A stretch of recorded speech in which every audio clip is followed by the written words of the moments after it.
Здорово. Да дела нормально. Твои чё? Как?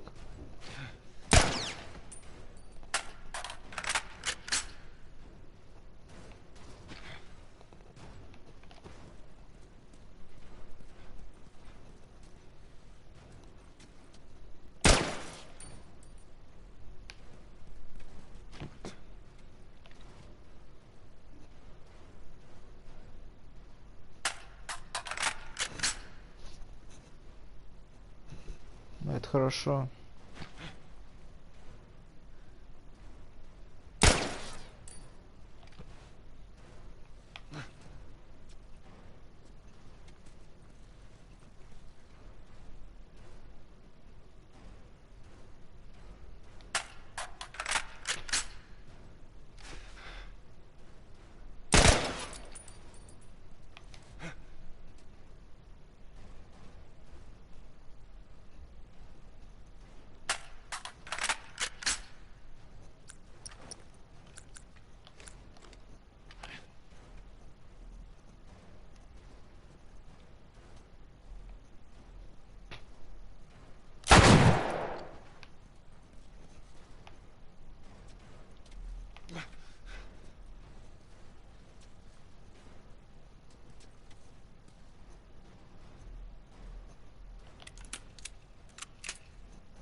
Ну, пиксели будут появляться.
Да, Савыч.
Реалайт, здорово. Привет, привет. Ну, вроде нормально. А ты с Украины, да? У тебя +3. Ты с Украины, да?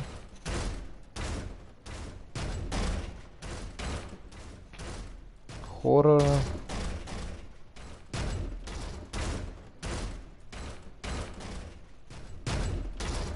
Ну, нормально вроде.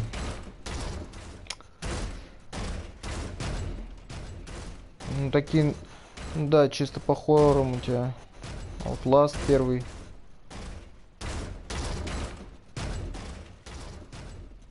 Сколько тебе лет? Не знаю, сколько тебе лет, просто из-за этого. 3 января, ну год уже на ютубе, значит. Ну, респект, хотя бы не попросил пропиарить.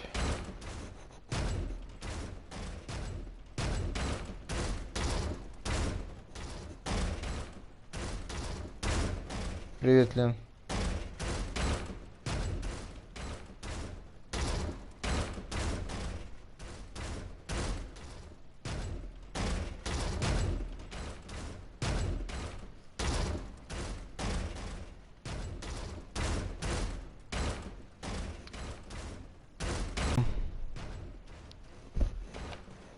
Хрен его знает. Ну ладно, в общем, погнали. Я уж не стал тут все патроны расстреливать. Хоть у меня тут и есть обойма. И лук, и револьвер, и бомбы.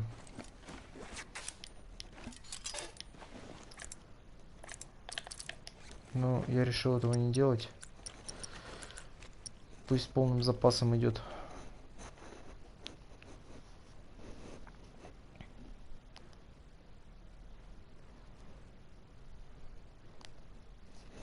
Да, я понял. Пиар запрещен. Да, я понял, что он просил пиар. Но я, кстати, как нормальный человек поступил, я его не обосрал. Поэтому... Ну, это было как-то невежливо. Я его не прогнал, но он меня как-то... Блять, ну это пиздец. Блять, вот что с интернетом такое? Качество соединения хуёвое.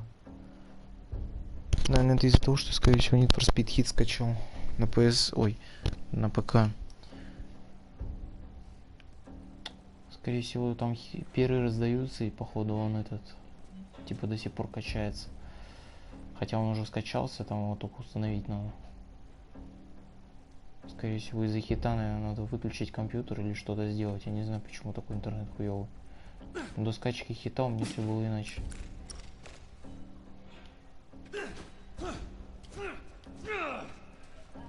Да.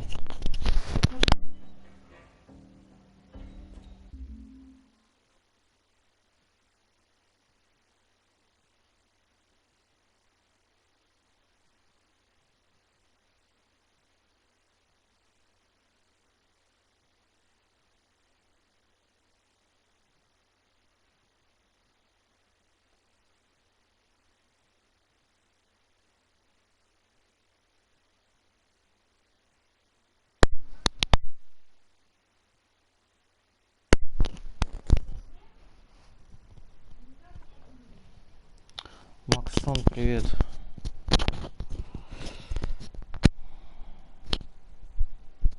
Здорово, Макс. Ты тут еще?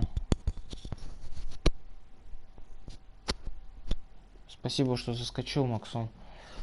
Надеюсь, что ты еще здесь и не ушел. Потому что меня, как всегда, любят отвлекать, когда приходит кто-то из новых зрителей. И меня, как всегда, это отвлекают. Это чертовски бесит, блядь. Пиздец, бля, пиздец. О май гад, пиздец. Такой... Трансляция идет, только все в пикселях. Бля, это такая жопа, мне заеб... Капец, как надоела эта тема. Очень странно. Блин, я скачал этот хит. Need for Speed Hit на компьютер, но он пишет, что нужен Origin. А у меня нет аккаунта Origin. И, короче, я его так и не заинсталлировал. Скорее всего, пиры раздаются. И из-за того, что там пиры раздаются, там видно... Блин.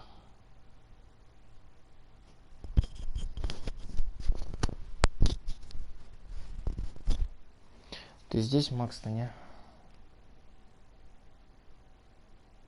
Или уже все? Уебашил куда-то. Уебашил. Понятно все. На оригинальную. Ты хочешь, чтобы я это сделал? Ну, это будет недешево стоить. Ну, ты поняла, Ля, к чему я говорю? Так, давай. Это будет вам, Лена, не в деньгах дешево-то стоить. Так. Как тут изменить-то?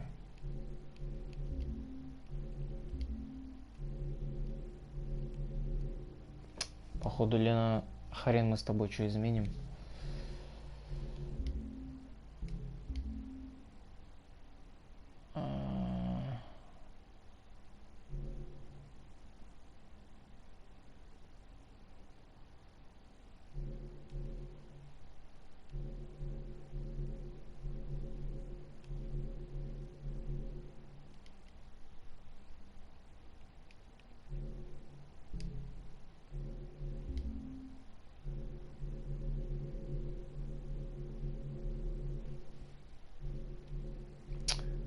Ах, пиздец, короче, мы походу ничего не сделаем.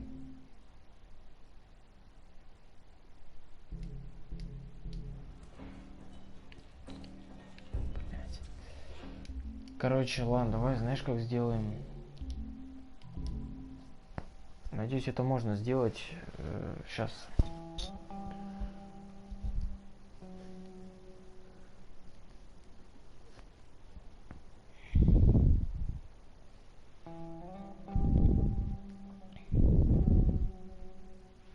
А теперь, Яшин, будут Need for Speed на Origin выпускать, потому что Origin это, ну, электроникарцевская платформа, чтобы Steam не башлять за его продажу, они себе деньги хапают, это нормально. Уля-ля. Да в главном-то меню наверняка можно.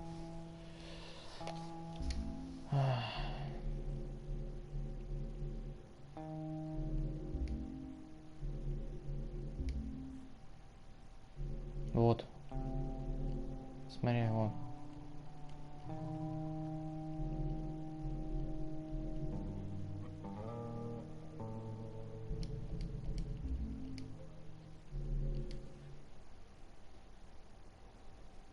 Блядь.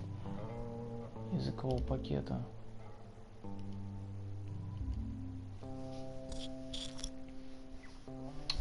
Охренеть. Сейчас будем закачивать еще языковой пакет. Че, ёбнулись? Ой, блядь.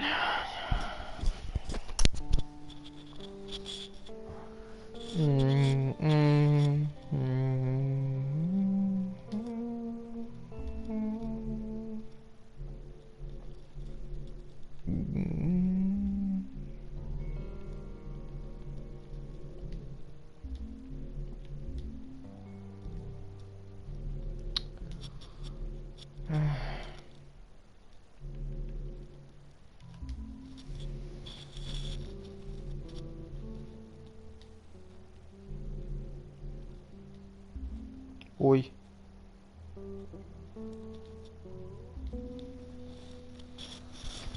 Да, блядь, сколько ждать-то, ёбано. Чё, час ждать, что ли, блядь?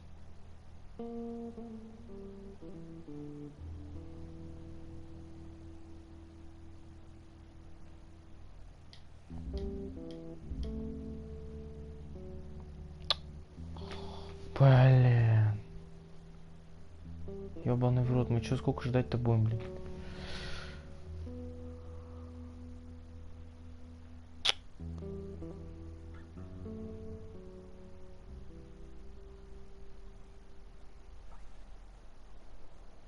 Так я не могу теперь, придется ждать. Теперь надо ждать, пока он скачает эту ёбаную озвучку.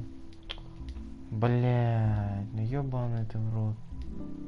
Я дальше не могу продвинуться. Он меня не пускает дальше. Ебать. Ну чё с... Блять. Твою что мать.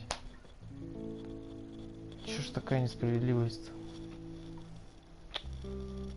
Как вот так вот на последний момент такой облом получился, блин. Привет, Олег.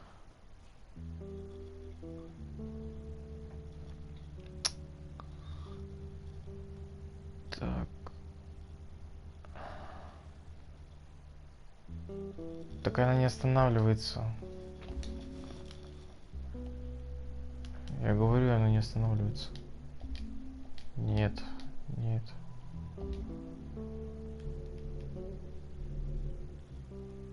Отмените, блядь.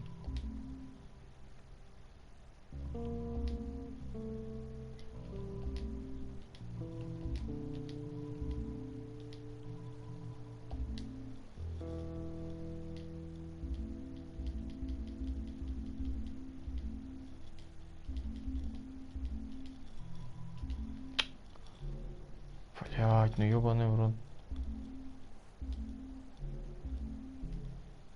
О! Нет, ну блин, ну... Да отмените, блядь, отмените, ёбаный в рот. Ну сколько ждать-то нахуй?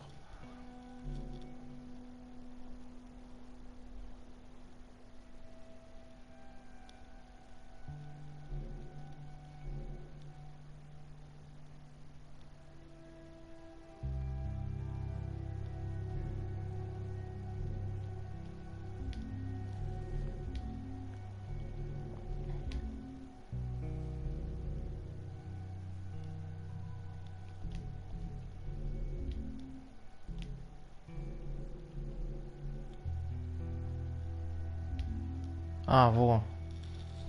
Можно так пройти. А если так сделать?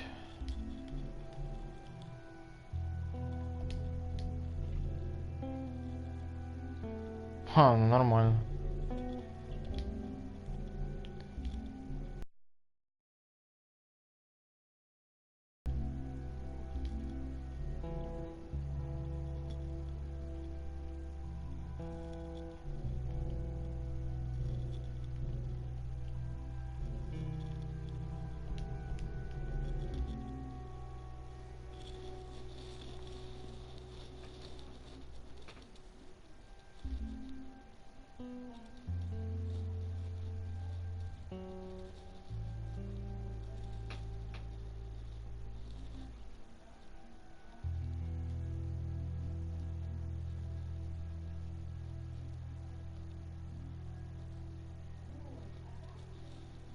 Вот это вот последняя мелодия такая.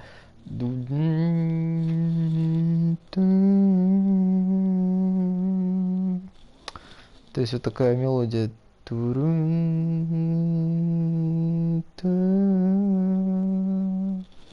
есть, сука, такая прям до мурашек аж пробирает.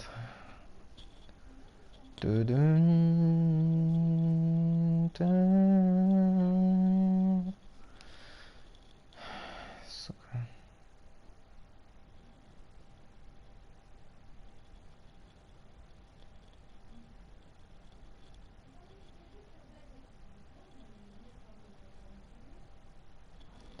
Но зато весело живешь. Так. Ну вот, хоть как-то вот поменяли, так что ладно.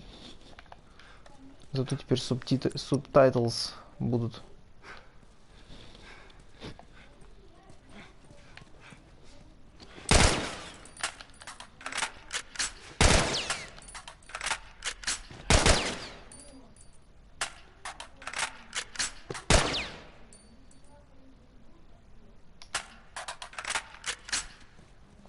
Нравится здесь перезарядка.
Давай финал уже. А хуй там, никакого финала не будет. Подождет финал. Пока я развлекусь. Так, сейчас. Опа-на. Так. Пошла нахуй это или, блин. Вот кого надо уважать здесь, блин. Таких вот мужиков, блин. Не дай бог за него нельзя будет поиграть во второй части. Выебу нахуй. Я злой буду, пиздец потом. Не дай бог там за него не дадут поиграть. Вот не дай бог за этого мужика не дадут сыграть. Я все, бля, выебу нахуй. Это будет пиздец. Не дай бог там, блядь, не будет нахуй. За него никакой головы поиграть, я охуею, бля.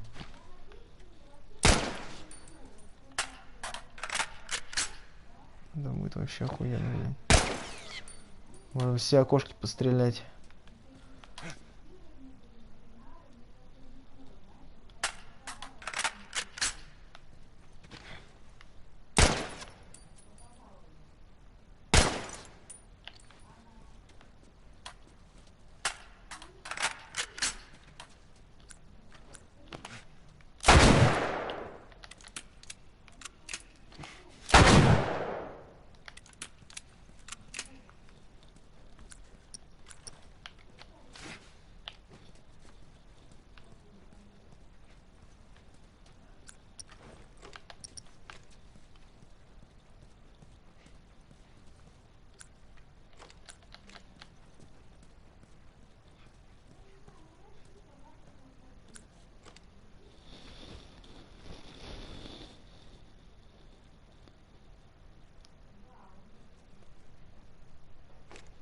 Чего, блядь?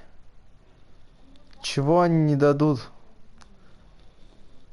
Чего они не дадут? Что они там подтвердили? Не пизди, блядь. Больно ты много знаешь, блядь. Прям все уже изведала, блядь, такая нахуй. Все она, блядь, знает, нахуй.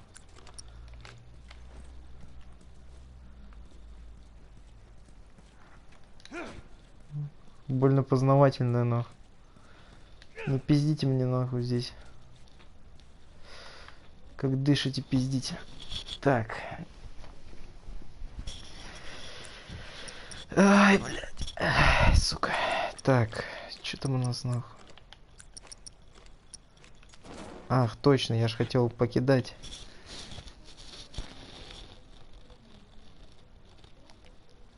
Да нихуя ты не знаешь, блядь. Это Эдгарчик, блядь, первый узнал, когда The Last of Us вообще показывали на этот, там какая-то, короче, там прокат трейлеров был, и на котором я знал, что слух, типа, будет, что там покажут, и я нахуй сидел и ждал, блядь, час, пока не покажут трейлер The Last of Us, блядь, все нахуй быстрее всех, блядь. Даже Лена не шарила, когда это будет, блядь, по-любому. Так что не пиздите мне, нахуй, я все следил тоже. Так. Ну я, нет, только единственное, я не слушал то, что там вот этот главный директор по-английски говорил, мне было лень смотреть это видео, где он давал интервью. Ну, типа главный вот этот мужичок такой с косичкой, блядь. Вот я не слушал, правда, что он говорил об игре, мне было лень смотреть это видео. Пиздец, как лень. Но я его лайкнул на всякий случай, чтобы потом глянуть, что он рассказывал. Поэтому... Ребята, full прайс, просто по полной. Только ножа нету. И эти есть, и бутылки есть, и все гранаты есть, молотов, бомбочка, дымовуха, все есть, бита есть. А нет, биты у меня нет. Стрела, штурмовая винтовка, пистолет, револьвер, блядь, все у меня нахуй на хорошо. Кирпичи есть, у меня все по фул, блядь. Все заебись. Жалко, что не дадут не дали винтовкой, блядь, пройти всю игру. Был бы охуенно, конечно.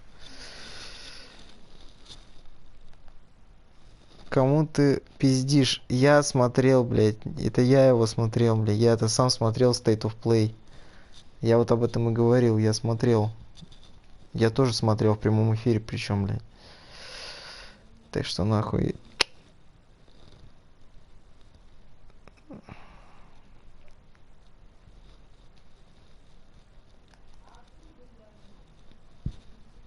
Блин, как вы за этой графикой гонитесь, нахуй вам эта графика? Мне вообще похуй на эту графику, вообще похуям на эту графическую уровень. Я вот вообще не смотрю на этот графический уровень. Я играю чисто просто на геймплей. Ну вот, The Last of Us мне геймплей понравился. Но больше всего мне сам The Last of Us по сюжету. Мне главное, чтобы там сюжетка была охуенная. Мне вообще по херу там какой-то там этот графическая, нихуическая, мне вообще поебать. Игра самая главная классная, уже посрать, что там графическая. Абсолютно плевать. Что-то люди возмущаются, что? Чему возмущаться? Господи. Доктор? Что ты здесь делаешь? Я не дам ее забрать. Это наше будущее. Подумай, скольких мы спасем. Кирпичу ему похую. В ногу стрелу может тебя вонзить, нах. В кроссовок, может быть, стрельнуть тебе, нах, что ты ногу свою полечил. Давайте ее убьем, блядь. Чтобы за Джоэла второй заласт был. Проходи, блядь. Сука. Я бы все отдал, чтобы он там был, блядь. Я бы все отдал, нахуй. Реально бы все отдал. Пиздец, я бы всех тут убил, и ее тоже, мне поебать. Только бы, чтобы за этого зверя дали сыграть, сука. Прям пиздец, как обидно. Блять. Ёбана в рот. Замолчи! Ух ты, стрела осталась. Смотрите, ребята, стрела осталась. Стрела осталась. Все, 4 стрелы, нахуй. Заебись. Бля. Так, ладно. А тут чё?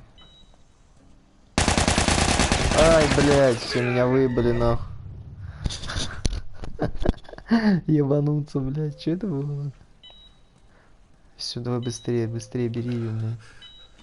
Пошли, детка. А то сейчас эти пидорасы придут, меня выйдут. Держу. Уроды, блядь. Черт. Так где субтитры-то, ебаные?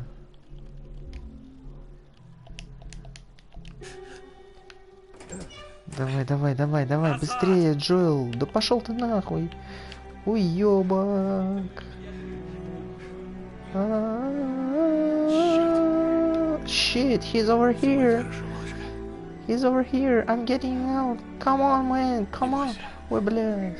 Не бойся. Не туда иду, не туда иду. Держись. Come on, come on. И куда дальше? God damn it, which way? Which way? Все хорошо. Go around. Все We're okay, we're okay, we're okay. This is our last chance. Drop here now. Drop here now. I got him. I said get back. Все. Come on. Hey, stop.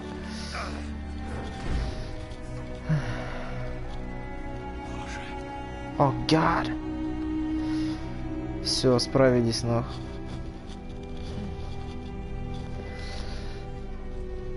Ай.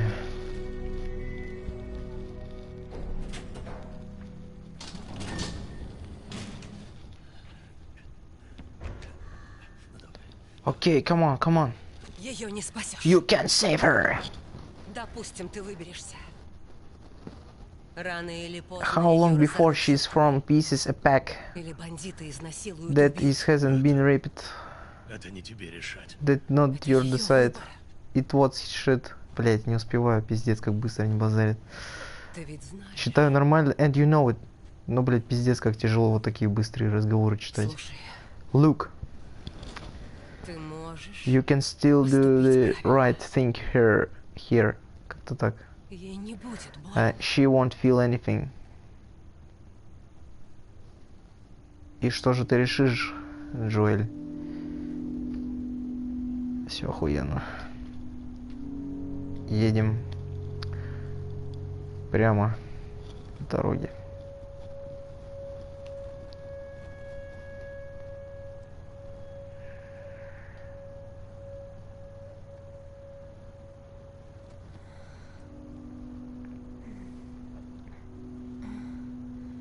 Что это за ночнушка?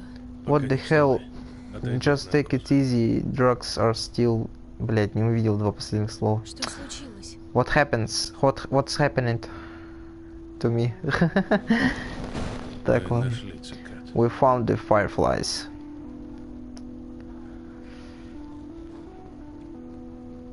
Оказывается, Черная, блять, вот за белой рубашкой не вижу чего. Вот из-за того, что отсвечивает, не вижу буквы. People that are immune, it doesn't ain't down, but... Да, блять, какие-то слова ебанутся, какие сложные. They... Блять, они еще и сокращают, ебаный в рот. They have, то есть обычно пишут, они еще they, запятая v, ну короче, типа сокращение. I'm taking us home. Это пиздец, блять. Как они тут ебанули субтитры-то по-английски, ебаный в рот. I'm sorry. Это пиздец. Это пиздец. Тяжело читать. Так-то я неплохо тексты читаю, у меня только вот с грамматикой немного хуёво. А так вот. Нет! Wait! Не стреляй. Let me go. Отпусти. Please.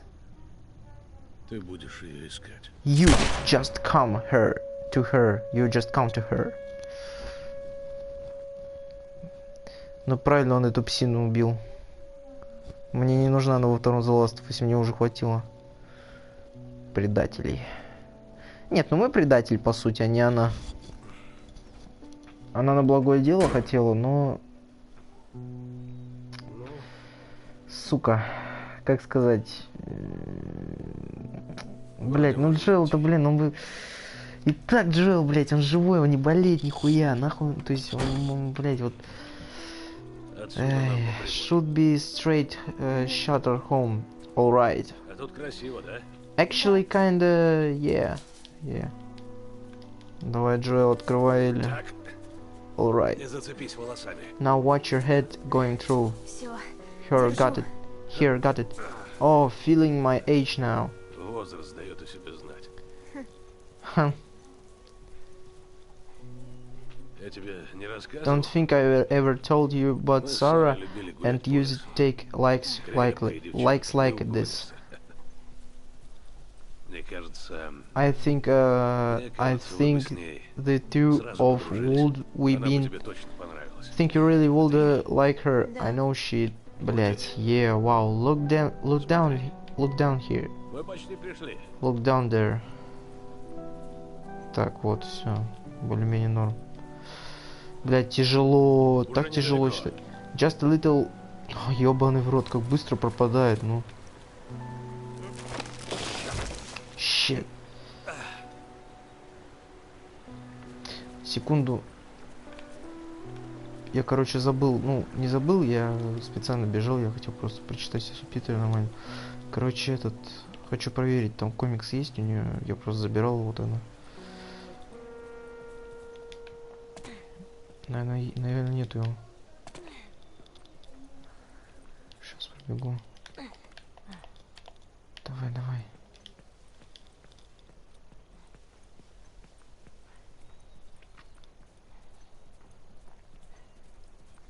О, комикс. Сингулярность.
Блять, ну Так. Надо пойти комп выключить. Сейчас пойду, может, включу его.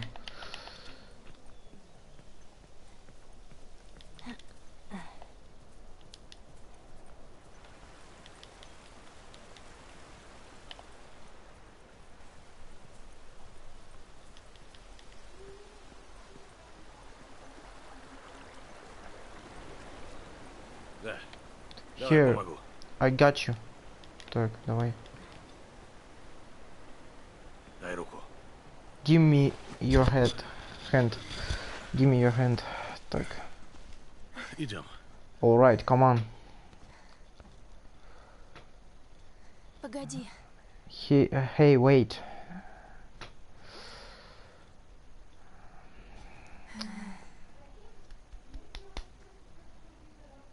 В Бостоне, Back in Boston, когда меня цапнули, back when I was bitten, я была не одна. I wasn't alone. Мою подругу My best friend was here, тоже или укусили. was there, да, скорее всего, and she got it this, по-моему. Мы не знали, как We быть. didn't know what to do. Она So сказала, she says, let's just wait it давай out. просто ждать. You know, we can be all poetic and сойдем с ума just lose вместе, это так our minds романтично. together. Пиздец, если я Вот еще это я и быстро жду до читаю. сих пор. I still waiting for my turn. Ее звали Райли. Она умерла Her name was первой, Riley and she was потом Тесс, first beaten. And then it was Tess. потом Сэм. And then Sam.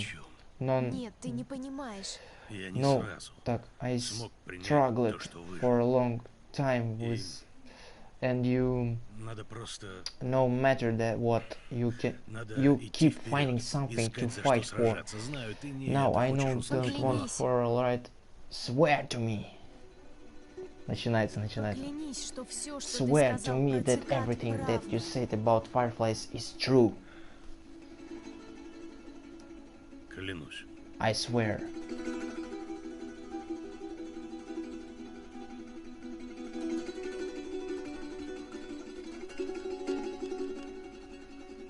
Ладно. Окей.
Спасибо тебе, Густаво Сантоолала.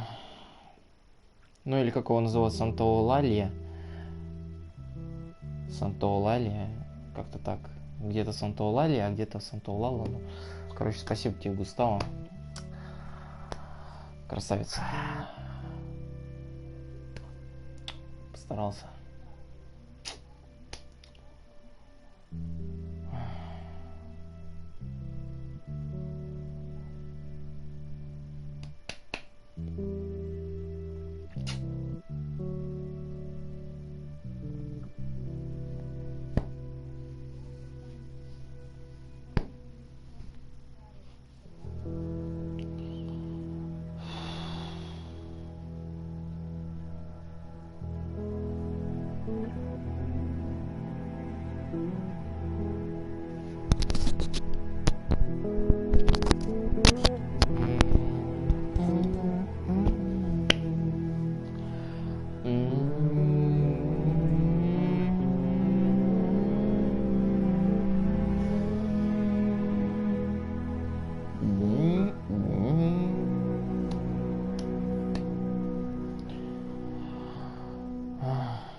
Ну, сейчас пойду по новой пиздохать проходить, и скорее всего я так и буду проходить.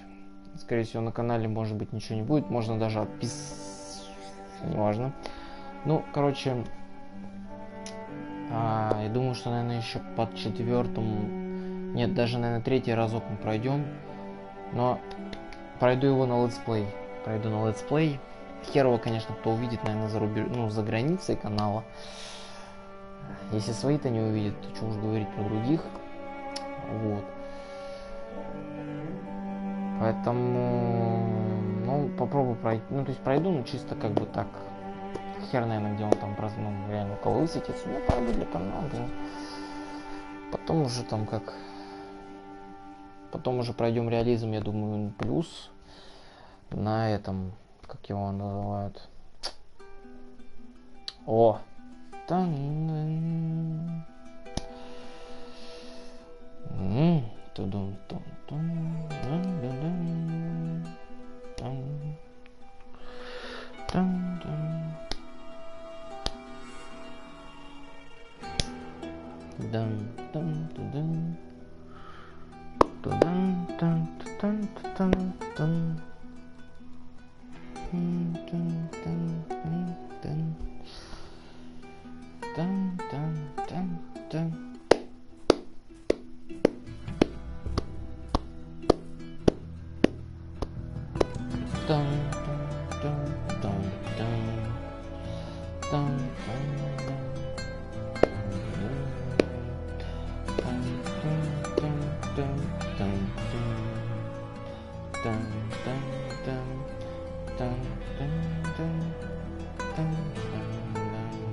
The Last of Us.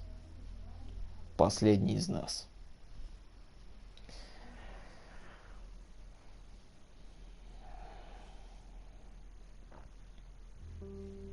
Ух, приз получен. Одни из нас максимальный, одни из нас высокий плюс.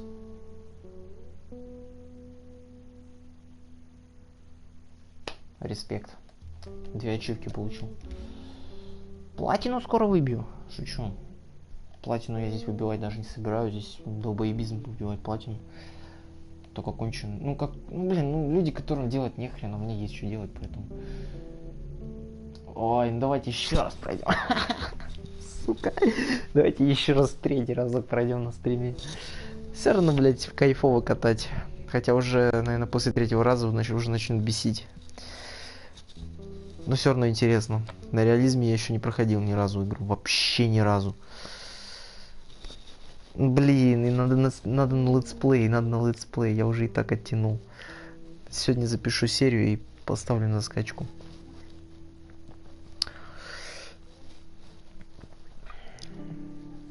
Ну, я думаю, что сегодня попробую записать. Завтра 2-ю. Ну, так вот, каждый по одному дню буду записывать серии, наверное. Ну, не знаю, сколько серий, но посмотрим, сколько запишу. Правда, жалко, что с монтажом у меня дела хоровые вполне, но, бля, не знаю. Ну что ж, давайте по традиции посмотрим наши любимые, скажем, отрывки. Те, кому не интересно, можете съебывать. Проходить я, наверное, больше не буду. Я, может, посмотрю сейчас какие-нибудь эти... Ну, Left Behind не хочу начинать. Я уже проходил его. Там опять эти сцены смотреть сопливые, не хочу их вообще смотреть, как бы надоело. Там как бы ради только если ножей, ну там поубивать уебанов, ну блин, не знаю, стоит ли, ну просто там смотреть это все проходить, там мне там неинтересно как-то уже. Вот, поэтому, короче говоря, ролики посмотрим, поспоминаем.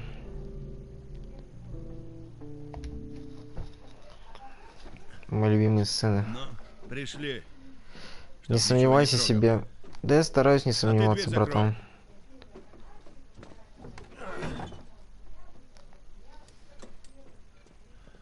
Я сам стараюсь не сомневаться, брат. Но мне пушка... Я стараюсь не сомневаться. Еще чего? Джоэл, я умею стрелять. Нет. Все. Стой здесь. Да, Ванюк, ну просто, ну что это, ну, безумие Ждать, пока меня убьют. снимать просто впустую в какой-то степени, но я знаю, что ты посмотришь. Есть такое. И как же То ты есть, сдала себя на это поговорить? то есть ты как бы для меня, то есть делаешь, то есть подарок такой, то есть посмотришь, Значит, как-то вот, баба не так умна, как мне казалось. то есть проявишь внимание, понимание, то есть если ты нашел мое старое прохождение по Армагеддону, то понимаешь, ну, Ее нельзя красавец. отвести назад. Тогда брось, пусть сама То есть это добирается. респект. Ты мой старый летсплей нашел, первый мой, вообще первый видео мой, это было первое видео, которое выложу по Которым я забыл. вообще в жизни на YouTube, это был Армагеддон первая серия, это мое первое видео на YouTube. Самое первое видео было. Вот. Но в нашей жизни И ты нашел это видео. к могиле. Что я сделал? Да просто поумнел. И научился думать о себе. Билл, это все не так. И- Хрен там. Все так и есть. Эй! Что я тебе сказал на лестнице? Что сказал? Да я тут просто стопку поправила. Не смей трогать! Засранка. Помяни мое слово. Будешь с ней нянчиться, это выйдет Билл, тебе боком. давай просто закончим это дело. Держи. Давай закончим. Да.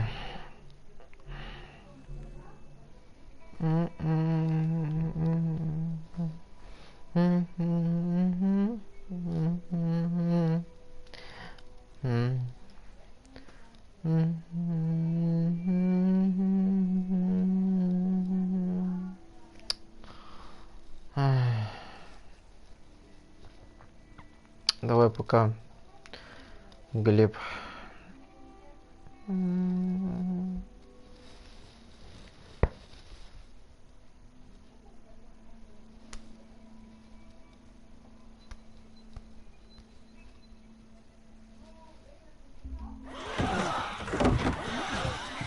Внутрь, живо!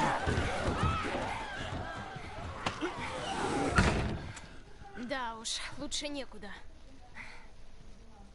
Так, ладно, я пойду осмотрю дом. Билл, Ничего не выйдет, все барахло украли. да? И какой у нас план Б? Радуйся, что ты вообще еще дышишь. Это и есть план А, Б, В и даже Г. И вот что. Пусть ты изберет свою Ты девку. вообще молчи! Заткнись, понял? Боже. Jesus. Это что, твой знакомый? Фрэнк, Что за Фрэнк? мой партнер.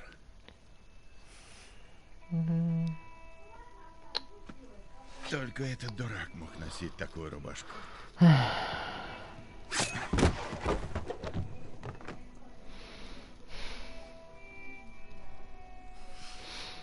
У него укусы. Вот. И Он явно не хотел превратиться, но и... ага, не хотел.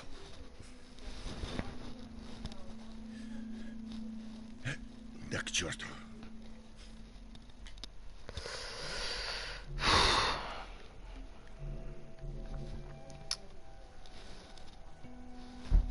А никто не смотрит, тоже всем похуй.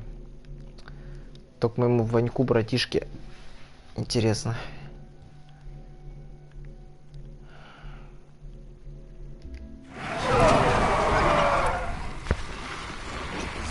Черт! Сколько у тебя патронов? Нас же убьют! Что ты предлагаешь? Прыгнуть! Слишком высоко, и ты утонешь. Я тебя подсажу, удерешь. Черт! Поможешь мне плыть? Элли! Спорить некогда! Элли! Оттуда! А!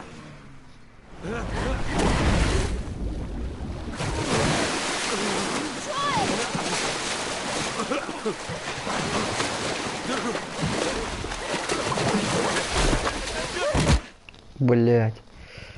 Ебануться. Трэш. Генри! Он очнулся! Привет. Мы живы. Вставай. Ну, что я вам говорил? Он жив! Все целы. Это Сэм вас заметил. Вы уже нахлебались воды и... Ты охренел, что ли? Генри, слушай! Эй! Спокойно, Сэм, ничего он мне не Ты сделал. в этом уверен? Стой! Джоэл! Он бросил нас подыхать. Нет, я был уверен, что вы выберетесь. Вернувшись к вам, я бы рисковал им. Не подходи. Разве ты бы на моем месте вернулся? Я спас вас. Нас обоих. Мы бы утонули.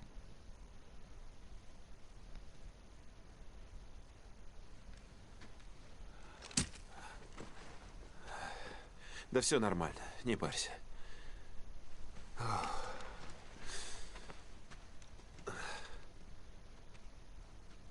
Не поверишь, я рад, что мы нашли вас.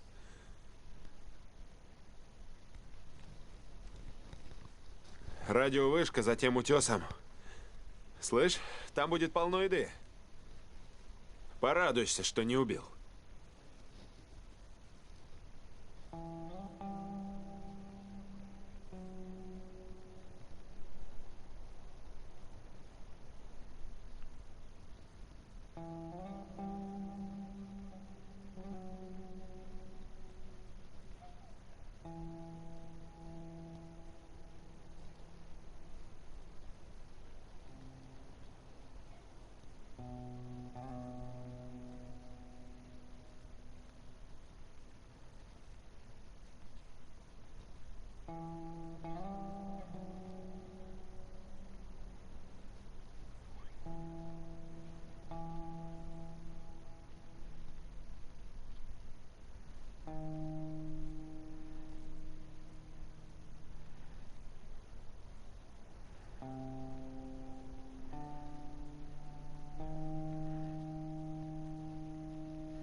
наверное, сегодня я уже стримить не буду.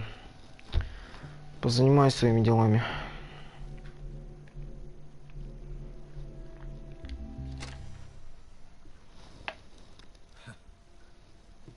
Это правда все, что их волновало?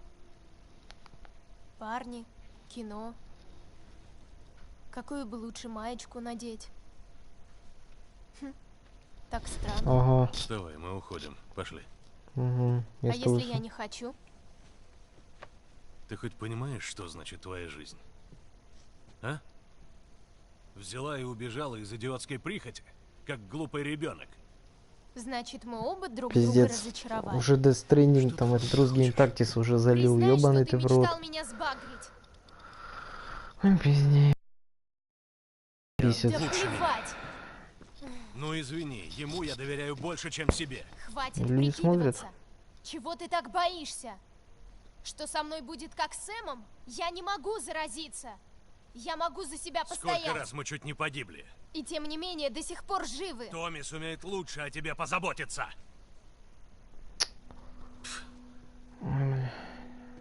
Я не она. Что? Мария рассказала мне про Сару, Элли. и я... Ты сейчас ступаешь по очень тонкому льду. Мне жаль твою дочь, Джоэл. Мне знакома боль утраты. Ты понятия не имеешь, что такое утрата. Все, кто был мне дорог, либо умерли, либо ушли. Бросили! Все, кроме тебя! Так что не говори, что с Томми мне будет лучше. С Томми мне будет еще страшнее.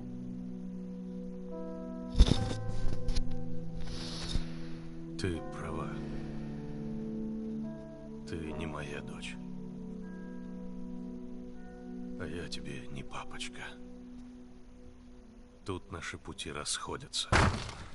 Завязывайте, мы не одни. Двое на подходе. Внутри их еще больше. Да это хорошо, брат, что ты вздремнул. Поспал хотя бы, набрался сил.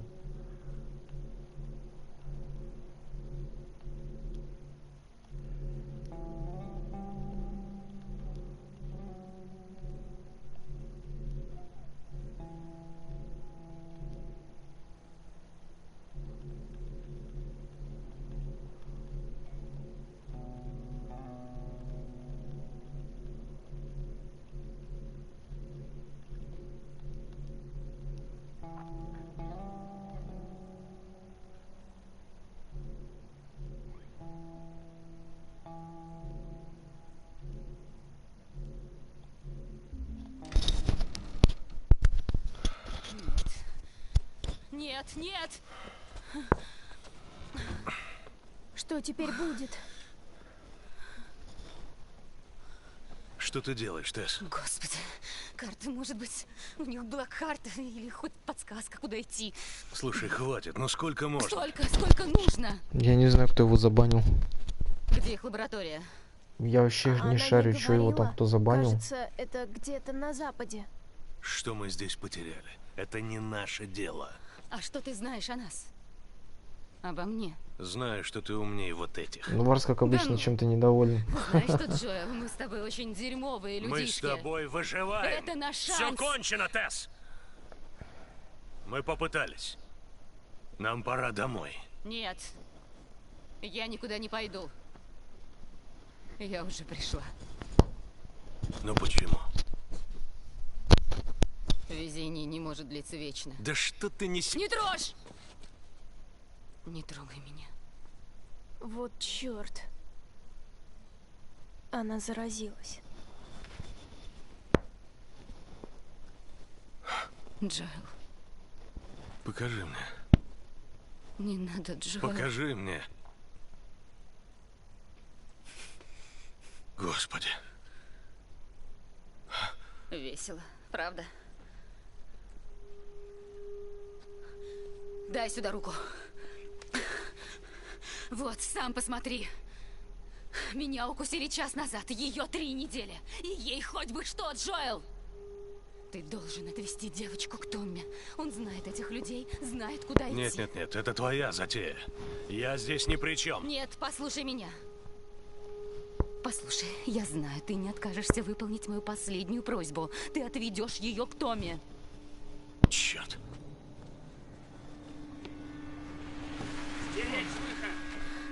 Это они. Твою мать. Я задержу их, но вам надо бежать. Что?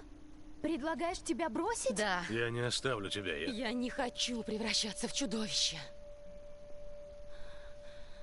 Ну иди. Пожалей же ты меня. Я не могу. Нет, уходи.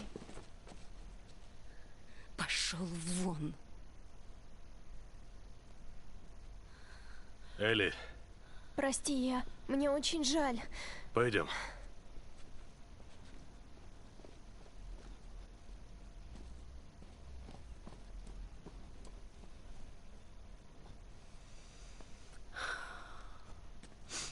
Мы знаем, вы здесь! Бросайте оружие и выходите с поднятыми руками!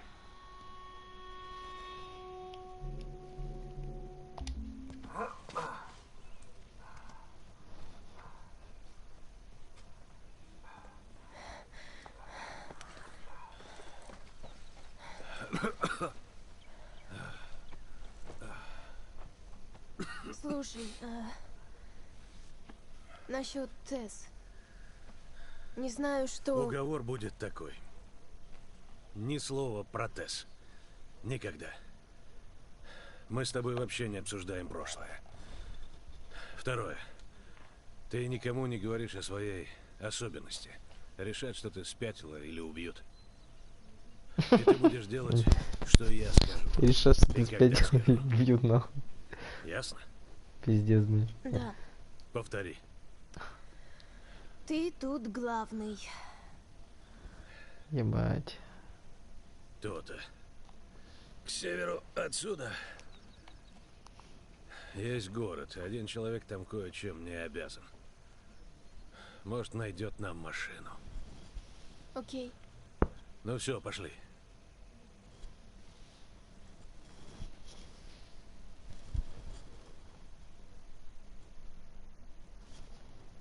На. Походу дело.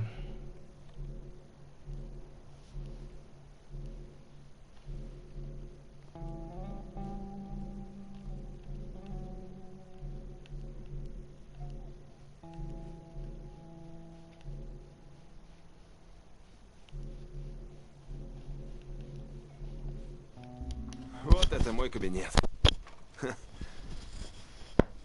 И давно вы тут отсиживаетесь? Пару дней. Кстати, у нас есть еда. Пошли. Черника. У нас ее тут полно. Не хочешь? Нет. Да расслабься ты. Тут чисто. Почему вы еще здесь?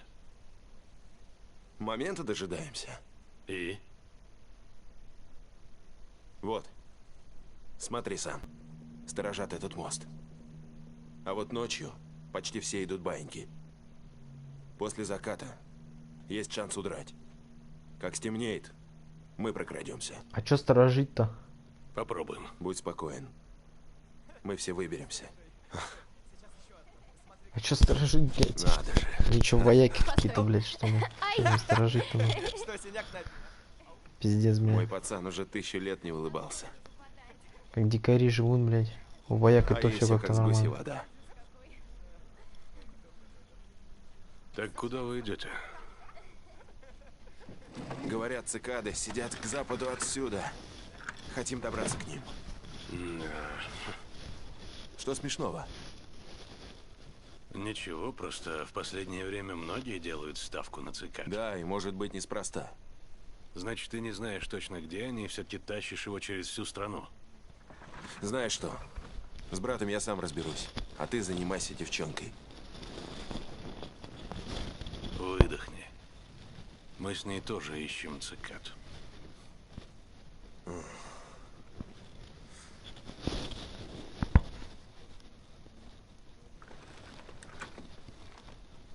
Мы здесь. А это заброшенная радиовышка на окраине города. Если кто из наших выжил, они будут ждать там, завтра. Если вы хотите с нами, идем сегодня ночью. Тогда нам лучше отдохнуть.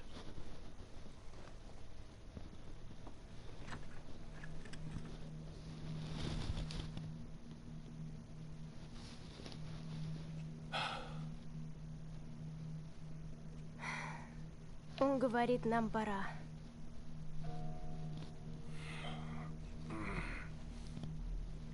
Идти придется очень быстро. Твое дело вцепиться в меня, как клещ. Как клещ. Как клещ. Ясно. Вижу, понял. Ну что, вы готовы? Да. Пошли.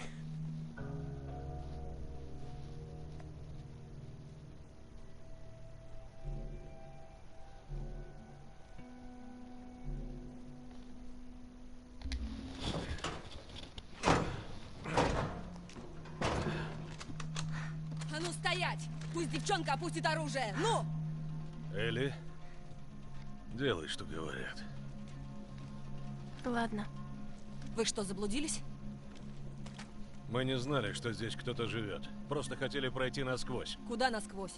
Это свои. Ты их знаешь? Только его. Мой родной братец. Томми. Охренеть. Как поживаешь, малыш? Ну и ну. Да. Ну покажись хоть.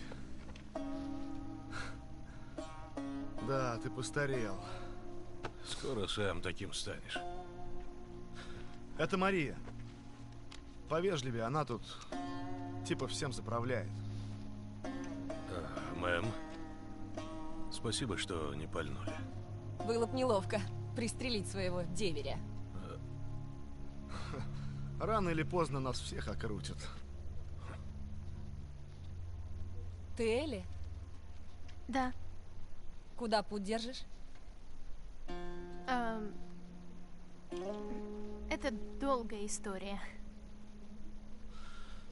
Идемте все под крышу. Да. Голодные? Ужасно.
А вас тут немало. Мы все получили здесь второй шанс. Они нормальные парни. Чего не в Бостоне? Да вот, ввязался в одну авантюру. Все из-за этой девчонки, да? Угадал. Все из-за этой девчонки. Ну, выкладывай. У нее иммунитет. К чему это? Она Да при брось мне ты. вдохнула столько спор, что хватило бы 10. Ничего. Я тоже не верил. Сам увидишь. Ладно. Поверю. А я при чем? Я хочу вести ее к цикадам. Ты с ними явно знаком. Закончишь дело, получишь всю оплату. Цикад я 100 лет не видел. Ты знаешь, где они. Мне много не надо, Томми. Дай простую снарягу, и я отправлюсь в путь. С чего ты взял, что я соглашусь? Да ради себя, Томми. Ради твоих парней. Я теперь семейный человек. И не могу так просто рисковать жизнью. Господи. Ну пусть Мария пошлет пару ваших братьев во Христе. У них тоже семьи. Томми, прошу тебя.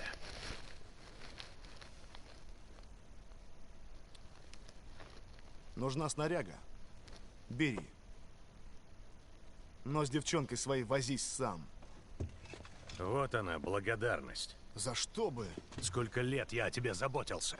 Так это забота была? Да мне года с тобой вспоминать страшно. Благодаря мне ты жив. Лучше бы я сдох. Я привел к тебе ту, кто нас всех спасет, а ты решил повыделываться, малыш? Ты не в Бостоне. Только попробуй тронуть.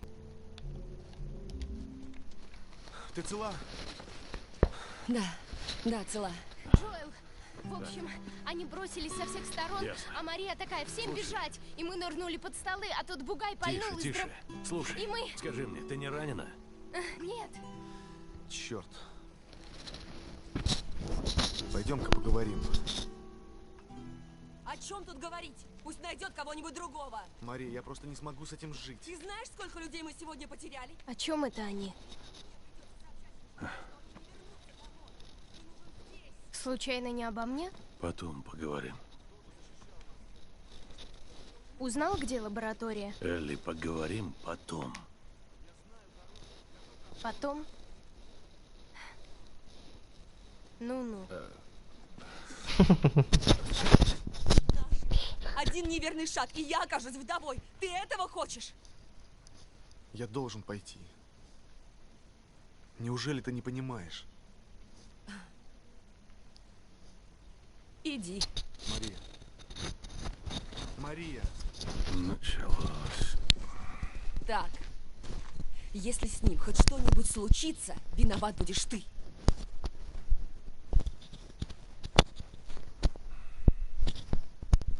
Она беспокоится. Да, я знаю. Джоэл, я отведу девчонку к цикадам. Можешь не волноваться. Я так и думал. Надеюсь, какой-то толк будет. Пойду скажу Элли. Повтори, не понял. Джоэл! Что такое? Твоя девчонка только что увела коня и смылась. Е-мое, куда? Пошли. Там, походу, какая-то обнова. Это, по-моему, знаете, что сейчас было? Английский я, по-моему, скачал. Слышите? По-моему, это был английский. О, английский, короче, теперь они по-английски могут разговаривать. Английский пакет. Заебало, бля.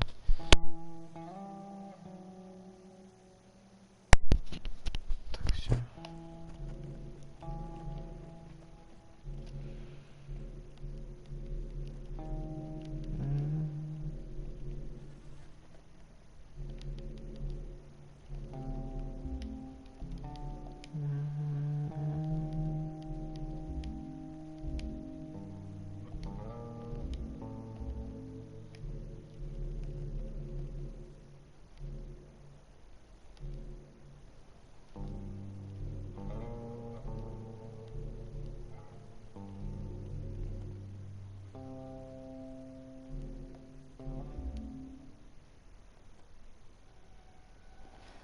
What? Fireflies? Get down! Oh! Who the fuck are these guys?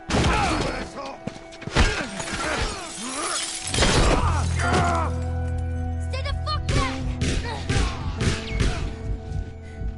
Joel.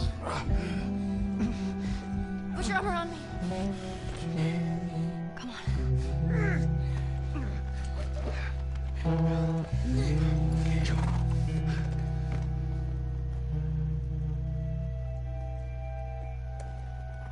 think we're safe.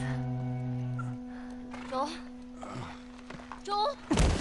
Shit. Joel, here. Кстати, с оригинальными субтитрами даже пизже. You gotta tell me what to do. Come on. You gotta get up. Joel?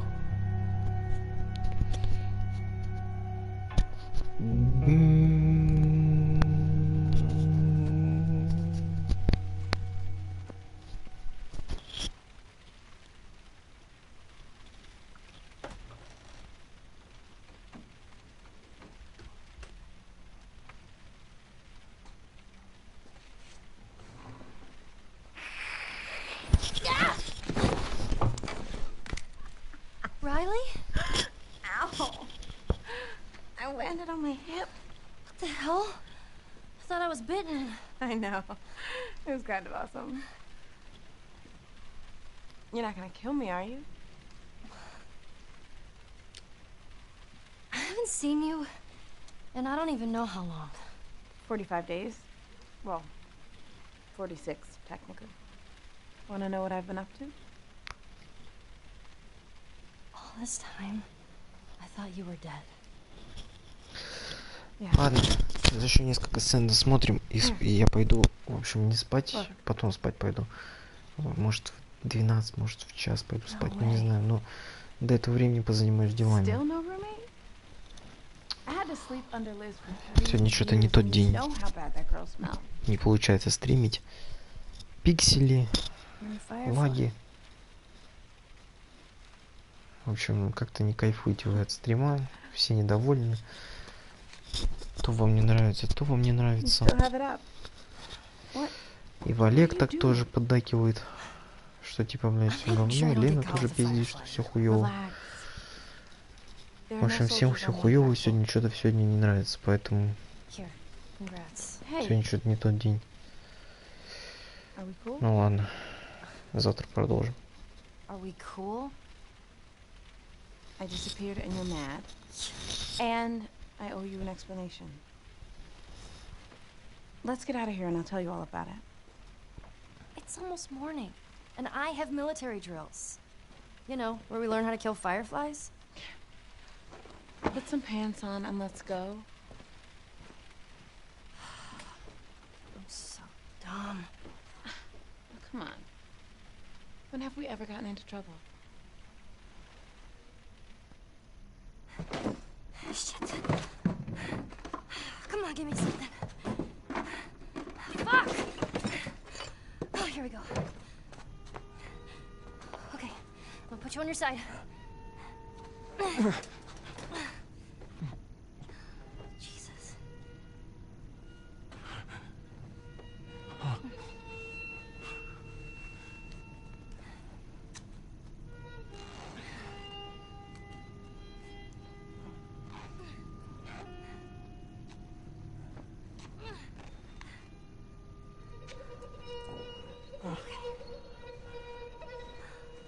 I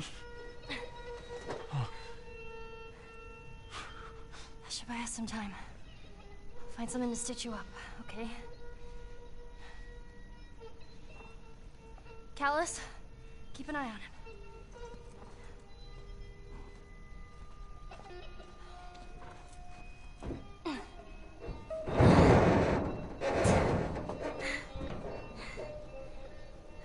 I'll be back in a flash. Promise.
совсем не угодишь. Я с тобой согласен. Да не знаю, завтра, наверное.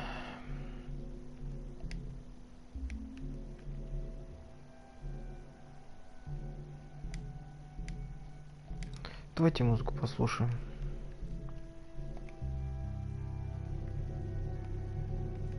Хочу этот... Еще раз, не ролики, а пару там.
We don't have to do this.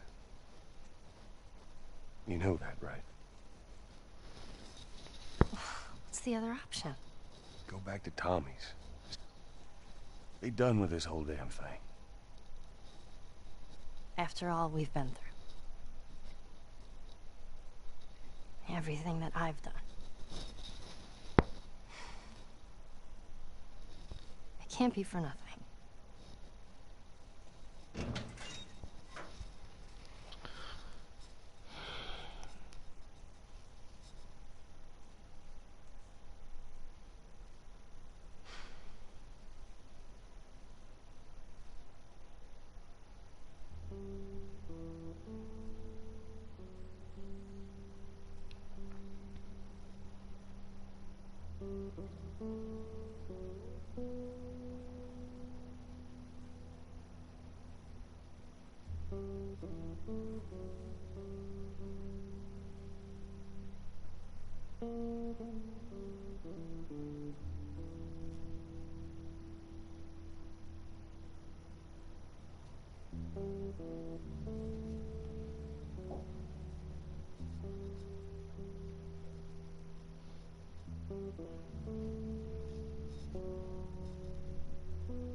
Так, вот это посмотрим.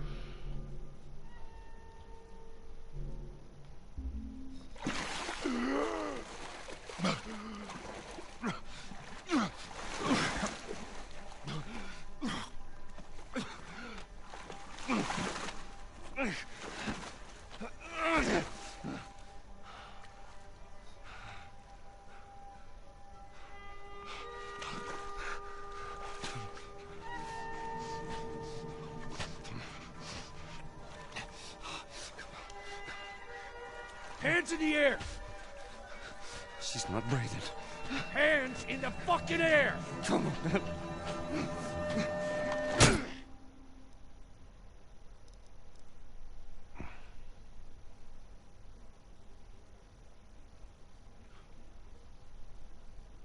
Welcome to the Fireflies. Sorry about that. They didn't know who you were. And Ellie? She's all right. They brought her back. You came all this way. How'd you do it? It was her. She fought like hell to get here.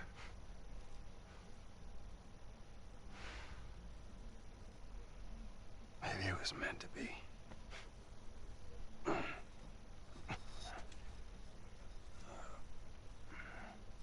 I lost most of my crew crossing the country. I pretty much lost everything. And then you show up, and somehow we find you just in time to save her. Maybe it was meant to be.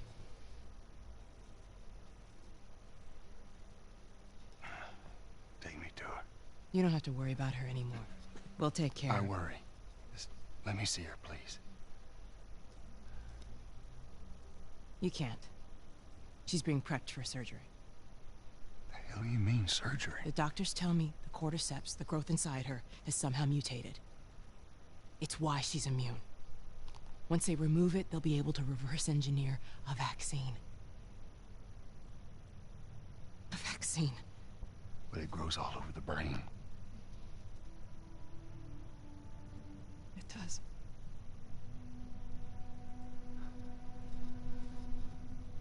Find someone else. There is no one else. Listen, you were gonna show me where she... Stop. I get it. But whatever it is you think you're going through right now is nothing to what I have been through. I knew her since she was born. I promised her mother I would look after her. Then why are you letting this happen? Because this isn't about me, or even her. There is no other choice here. С английским норм.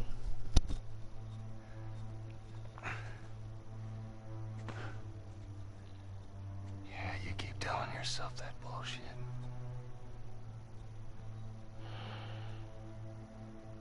March him out of here. He tries anything, shoot him. Don't waste this gift, Joe.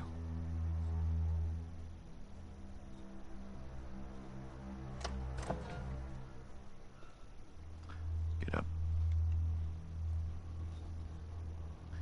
I said get up.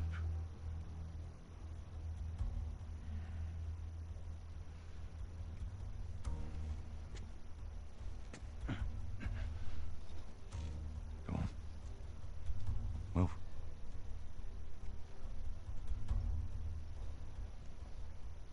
I said move. Give me an excuse. Which way?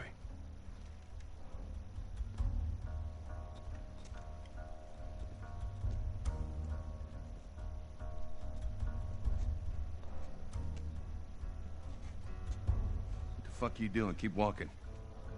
I said keep walking. Where's the operating room? I ain't got time for this. Where?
ролики смотреть не хочу, брат.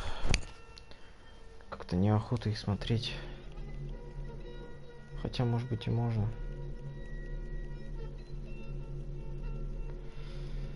Не знаю.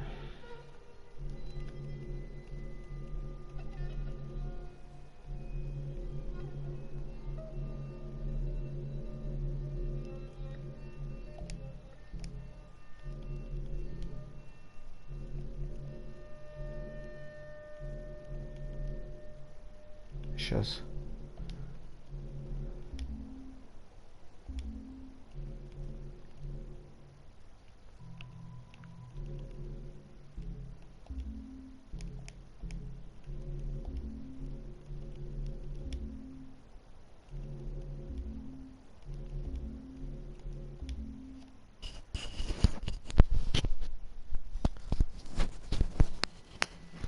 В этом видеоролике рассказывается о том, как создавали игру. Прежде чем приступить к просмотру, рекомендуем пройти игру. Блять.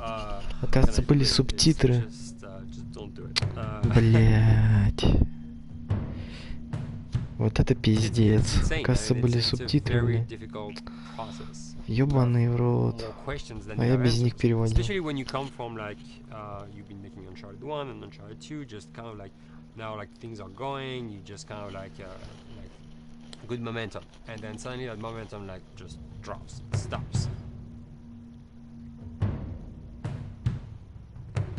It's a very challenging process to create a new IP, and you're gonna fail over and over again, but that's what it takes.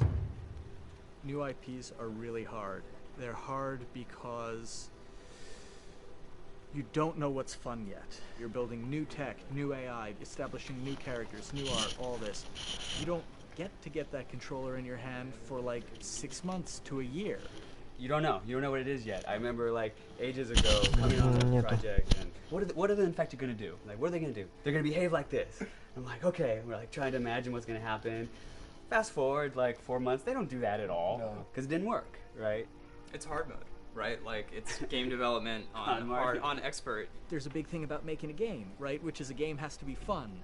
You get your first build where everything's working. You got player mechanics. You can walk around the world. You can shoot. You can melee attack people. You've got the AI in there. They're very intelligent, very difficult, and it's totally not fun because they snuck up behind you and murdered you in a second, and there was no way to figure out what was going on. We're making a game, by the way. Hey, James.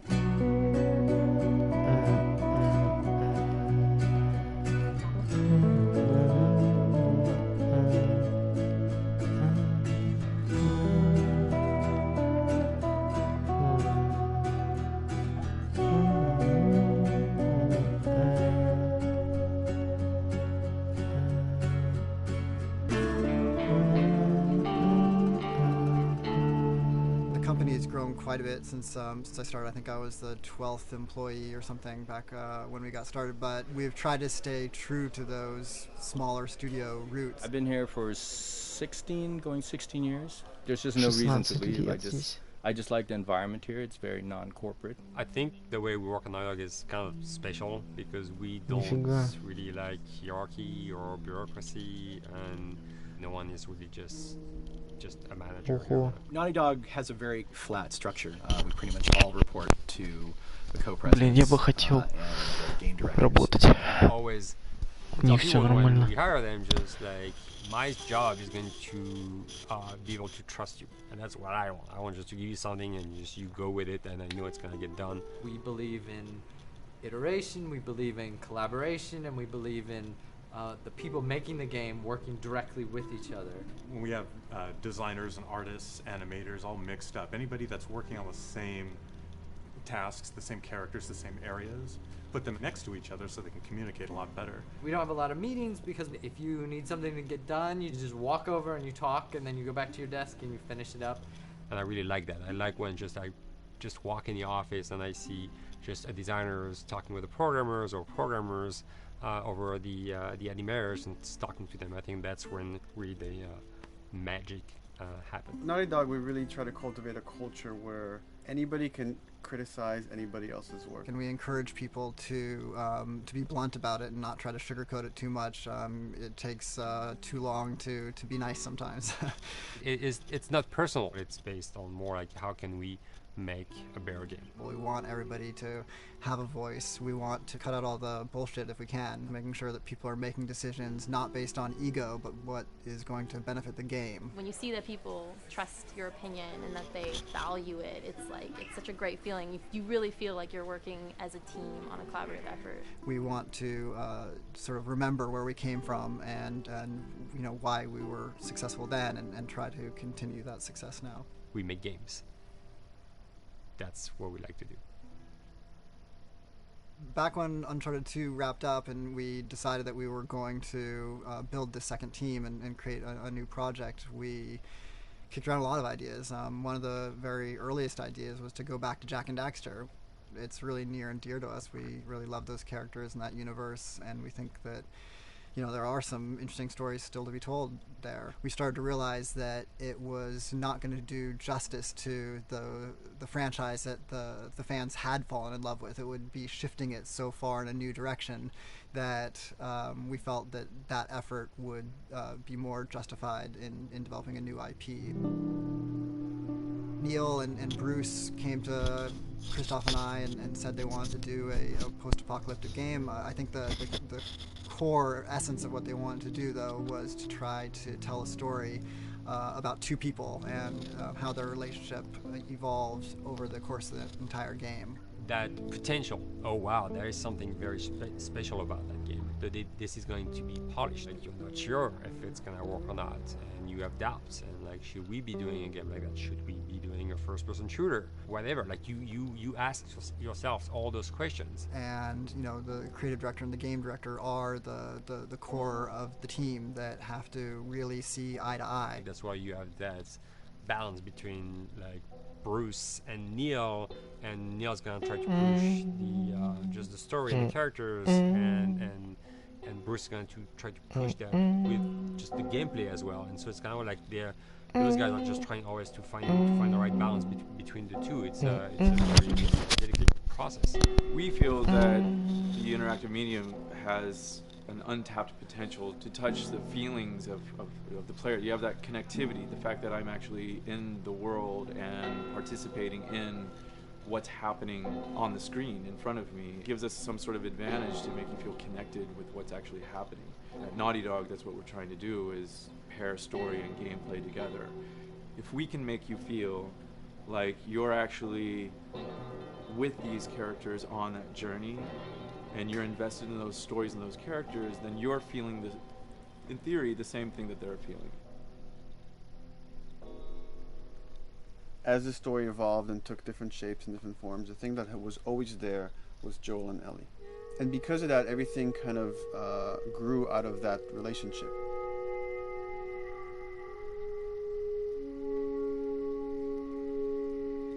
We've seen kind of that role of the anti-hero change, especially over the last 3 to 5 years, to where before it was like the thick-neck mercenary kind of guy. For this game specifically, for this story, we needed something new.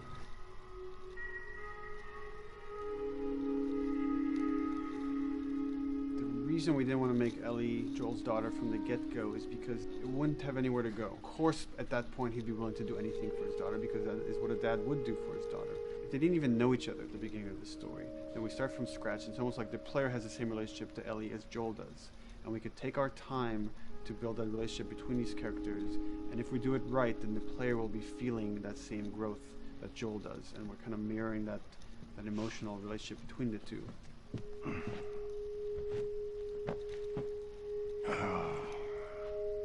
What are you doing? Killing time. Well, what am I supposed to do? I am sure you will figure that out.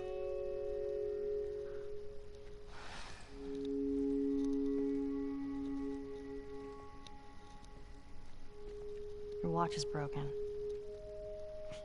It's exciting that Neil wrote something like this, where he's like, I don't want to make the stereotypical characters. I want to make real people in this crazy situation and these forced to make decisions that are really tough. Like, what would we be like in those situations? I mean, we weren't consciously trying to pick male or female for characters. You just try to pick characters and just be honest with who they are. It almost doesn't matter, right? Joel's daughter could have been Joel's son. Ellie could have been a boy, and Joel might have been Tess. You could have swapped those roles, and I think the story would have still worked. The focus on female strength, it's so unique. You get to see what's so powerful about a woman through all of these female characters, which makes this game wonderful and unique. There's a crew of Fireflies that'll meet you at the Capitol building. That's not exactly close. You're capable. You hand her off, come back, the weapons are yours. Double what Robert sold me. Speaking of which, where are they? Back in our camp. We're not smuggling shit until I see them. I want Joel to watch over her. Whoa, I don't think that's shit, the I'm not best Ellie. idea. him. How do you know them? I do think having a strong female character, especially like Ellie, is so rare in video games. And as a gamer, and more specifically a female gamer, it's frustrating to me because I'll see sort of the stereotypical female character where she's amazingly beautiful and huge boobs, and she's there to be either the love interest or just because they're like, well, we need to throw a chick in here.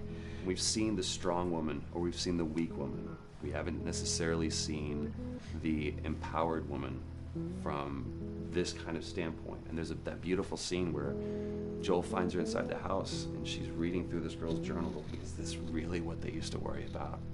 What shirt do I wear and what boy am I gonna go out with? You know, and to be met with those first world problems that we deal with every day and go, how trivial is all of this? I think it's gonna resonate a lot, not just with, you know, a female audience, but with a male audience as well. The thing that was intriguing to me after the fact is knowing that we're kind of creating a female action hero in a way, and this is her origin story with Ellie. To sort of be such a strong female character that is completely normal looking, regular t-shirt and jeans, and she's 14 and she is still a total badass, is really exciting to be a part of that. There's so few non-sexualized women in video games, especially in the main role, that we were kind of proud that we were creating one. It's very complex, and without the players knowing it, she becomes the protagonist by the end of the story. And that's why she's in the front of the box, and that's why we've been promoting the two of them together so much. Who's there? It is a dual protagonist game, and yeah, I guess I get nervous to think about it in that way.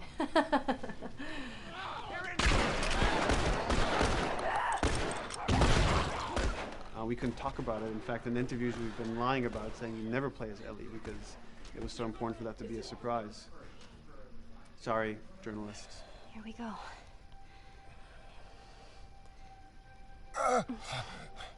Sorry. Hold on. That's it.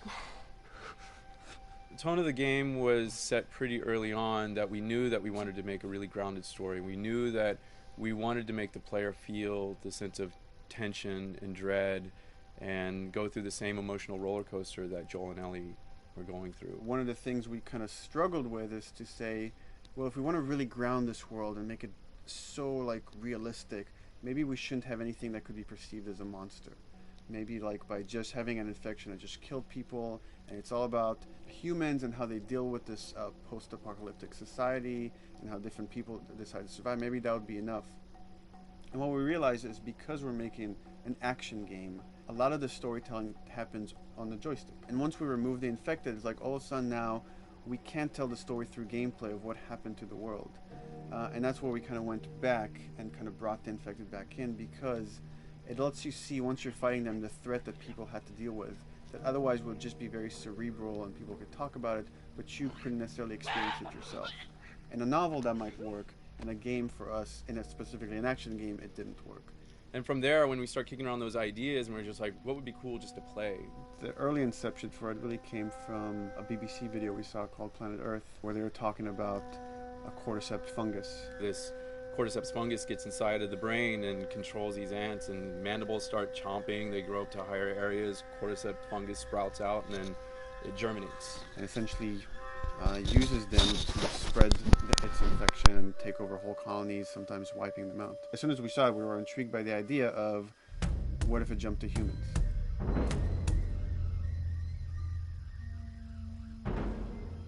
What would happen? How would people react? What would happen to society?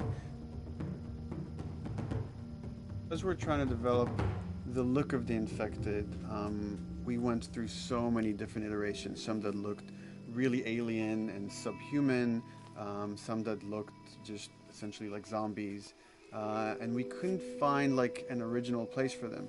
But one of our artists just did this kind of photo mashup where he took a bunch of images of diseases or images of fungal overgrowth, and he kind of mashed it all together and he threw it on this person. It was a very iterative process, making sure that the fungus felt properly integrated, like it was part of the body, growing out of the body. And not just fungus growing on the head, but it's tearing the face apart, cleft down the middle, this gaping maw of a mouth with the crooked teeth. And it's in great agony as its humanity and its brain is still somewhat functioning. Maybe you still have some human cognitive abilities or the thought process back here. This isn't some decaying corpse on the ground. This is a living thing that's going to be coming after you in the world. The fungus is always the focal point. So you can see from a distance, oh, this guy's infected. I can tell straight away. In fungus, they have these beautiful saturated colors, and we really like that conscious of this something so horrific that it's going to like stop at nothing. It's relentless force of death, and yet elements of it are beautiful. It's not just about gore. It's not just about everything about it being scary, because to us it's actually scarier when things on it are somewhat benign or somewhat beautiful. It was evident that we were onto something that was quite a bit different and something that we hadn't really seen before, which was eerily human but very disturbing. And it seemed so creepy and so unique that right away we gravitated towards it, and it's like, this is our base infected. Everything should kind of come out of this look.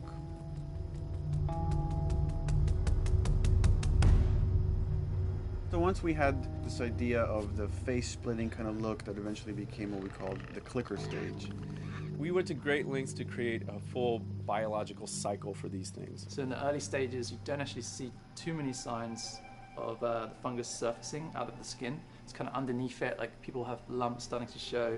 The eyes will be kind of cloudy or lopsided because the fungus kind of originates inside the head.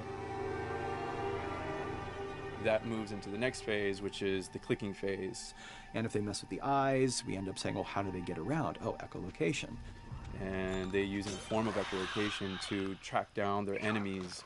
Just like bats, or even some blind people can see by making a clicking sound, a sound that on its own wouldn't be very scary. And then to associate it with something that people in this world are very fearful of, so that as you're exploring an environment, all of a sudden you hear this click, and you're seeing everybody just get frightened, just everybody duck, everybody hushes. Great.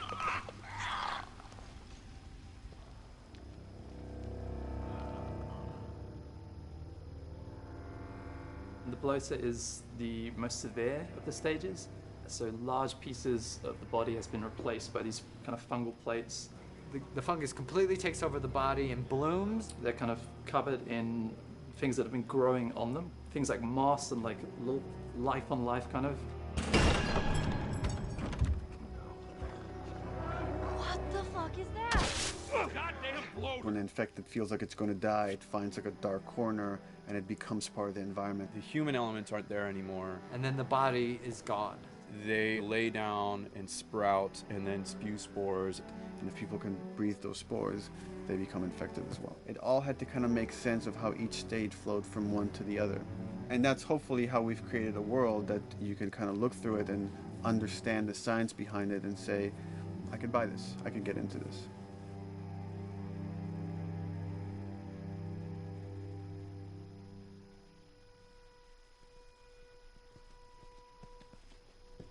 Mandatory evacuation. Evacuate to where? What do you think? Quarantine zone. See, some places got a heads up before the infection showed up. Most didn't. Over the course of Joel and Ellie's journey through this game across America, you find all these different societies, all these different enclaves, and you get to see how do they deal with the infected. Without the manifestation of this infection, you can't have these people making those interesting choices.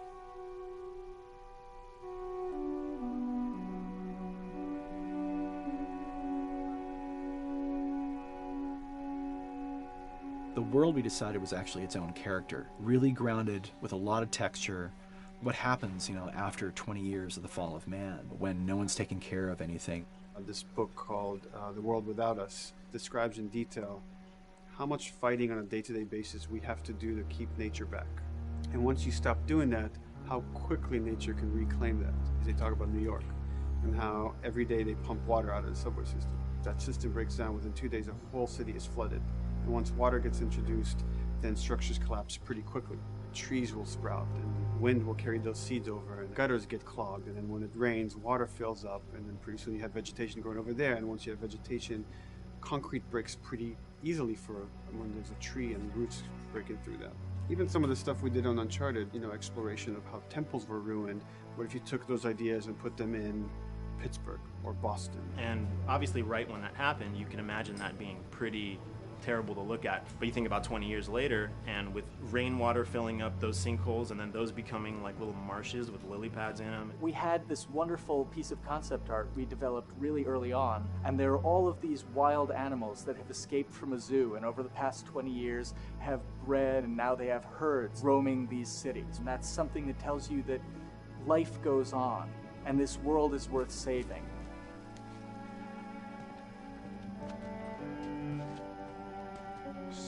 Don't scare it. I won't. What are you doing? There's something really pretty about nature reclaiming its domain once we are gone. So fucking cool. We have another level of OCD of the logic goes into some of these environments. Water damage seeps in, and then that creates some little moss growing on the floor, or a tree radiates energy from its base, and that over time starts to melt the snow around it. And that's the reason why you'd see those like rings of leaves showing through in the snow. That gives it that extra, believability. This is pitch art. I'll try to start with an idea that conveys sort of the feel of the environment. Something like this, very brushstrokey, very painterly. You can see not a lot of detail, just energy and conveying a mood. This is sort of just a conversation starter, and then this would be more of an actual space. So you start talking about, is this too tight of a space right here? Would the player even fit through there? Do we even want to include water? Those are conversations you start having a little bit later. And then it usually needs several more passes back and forth in order to be tightened up to be the experience that you would see in the final product. So, dude, I was actually trying to figure out right here, there should probably be some dead foliage. It might be cool to see some of the dead stuff around the edges of the green, or like even spilling out into the street. Maybe what we do is, in some of these areas, we use it as like a transition from the actual concrete to the side of the building. So like they're almost sitting on top of a bed of dead foliage, like that really rich kind of like orangey brown. Gives you a result that maybe you wouldn't have even thought of in the first place. All right, here's the bridge. That's our way out of here. As far as concept art goes, definitely the ultimate goal is just helping everybody as much as possible. Me and the background artist will work together. I'll often just go to them because they've got like a really, really good like visual imagination. At some point, you came in almost like flat on. So that's kind of good because the bus station is right in your peripheral view, and you're probably going to enter the bus station. You're probably not going to get lost. But it doesn't at all utilize this cool architecture here, like the bus station sign. Like that's a really distinctive silhouette, and it's a really interesting sort of architectural detail. So we changed the entrance. Look at that. Another city, another abandoned quarantine zone. I think it's a better composition anyway. It's not so like symmetrical, and I think that was done so that this sign read better. If you didn't see the word bus on it, you might not know it's a bus station. So I think that helps. Everything we're doing in the environments is relating back to what you should be feeling in the story or what's happening to these characters. So is that everything you hoped for? Jury's still out. But man, can't deny that view. Come on, this way. When we first came up with Ellie and Joel, we had this idea in our heads of who they would be, but we didn't necessarily know the voice. It took us a while to find our Joel, but for Ellie, I think Ashley was the second or third candidate to walk in, and right away we knew. Yeah, you know Why what? are you so scared all of a sudden? Because I'm a coward, okay? So just get your shit and let's get out of here. damn it. I'm not like her, you know. What? You think I'm gonna end up like your daughter? The way she delivered the lines, the way she just embodied that character is like, that's Ellie, there's no question about it. I saw the character artwork and I related to her a lot. I mean, she's kind of a tomboy and she's kind of tough, and I mean, obviously I'm not 14, and I think that's the main difference between the two of us. I read the scenes and I was like, I need to play this part. You want to be my hero? Forget the whole bit about saving my life. Buy me a stack of these bad boys instead. Where'd you get that? Back your bills. I mean, all this stuff was just lying around. And then once we had her, we said, okay, well, we're going to do another round, and we're going to have Ashley this time in the casting sessions. The chemistry of these two characters was imperative to get right. Troy was a really interesting casting for Joel, because when you see Troy, he doesn't look like Joel at all. You know, he's so handsome and he had like, you know, the frosty hair and totally looked like Final Fantasy. And so I'm like, yeah, I don't know. He's like this tall, pretty, it didn't seem right. I walked into the room fully aware that I was the youngest person that they were seeing for this role. And it was a line that was in the audition side that says that Joel has few moral lines left to cross. And so that became the anchor point to the character. But then as soon as he spoke and he had the grit in his voice, warm, yet kind of dangerous. And his movement is just like, you bought into it. Why are you so scared all of a sudden? Because I'm a big coward, okay? Now pack up your shit and let's go. God damn it. I'm not her, you know. What? You think I'm gonna end up like your daughter? Lily, you are treading on some very thin ice right now. It was Ellie and Joel. After he read, it was just like, that was it. I've done some video games in the past, but to be handed the mantle of a franchise like this was a pretty big honor. Is she alive? She's alive. She's David's newest pet. Ah! Where? In the town. She's in the town. You mark it on the map. It better be the same exact spot your buddy points to. Neil pulled me aside one day, and he said, I have some ideas. And as you're well aware, Neil is a little twisted. He came up with this character, and, you know, I just jumped at it. It was such a departure from everything I've done here for Naughty Dog, to say the least. Name's David. This here's my friend James. We're from a larger group. Women, children. They're all very, very hungry. To be able to put on a voice that, you know, hopefully a lot of people won't know, won't notice that it's even me. Because we didn't want him to be Drake. Drake eating people, that's a whole nother game. How did you put it? Tiny pieces. See you tomorrow, Ellie. You know, certain voices that I can do wouldn't fit the David's artwork, but he showed me the art, and I said maybe it's something like this, where everything's, you know, it's very quiet. And just, you know, he's not really sure, and the voice can break a little. And he just looked and goes, yeah, that's it. So I'd love to tell you, we hashed it over and we talked. No, it just, I looked at the picture and I tried something. He said, yeah. A few weeks back, I sent a group of men out to a nearby town to look for food. Only a few came back. And turns out that the others had been slaughtered by a crazy man. And get this, he was with a little girl. You see, everything happens for a reason. Ashley, she brought humor to it. She just has some really great comedic timing. The way she reacts to the things around the world with a little bit of sarcasm, that teen kind of like trying to get a rise out of you. Now watch your step as you're going out, because it's going to be a little... It just brought a certain levity to the story that the story needed. You didn't even realize it needed it until she started doing some of that stuff. Oh, I'm sure your friend will be missing this tonight. Mm-hmm. It's light on the reading, but it's got some interesting photos. Now, Ellie, that ain't for kids. Whoa! How the hell would he even walk around with that thing? Get rid of that. Well, hold your horses. I want to see what all the fuss is about. Oh, why are these all stuck together? I'm just fucking with you. Bye-bye, dude. Throughout the course of shooting over these past couple of years, Ellie and I have kind of morphed into each other, which I know sounds so cheesy.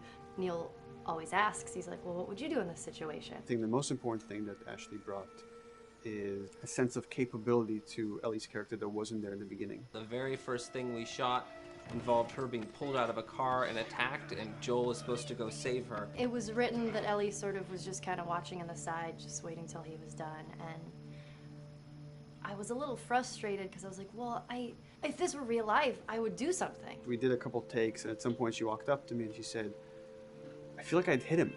So we added in a part, like, right there off the bat, she's not just this damsel in distress. Right there, she wanted to fight back from her very first day of shooting. We didn't have it right initially. She needs to be more capable than initially we thought she would be, and actually that made us go back and rethink combat and rethink a lot of the areas in the game, and now she was going to take a much more active part.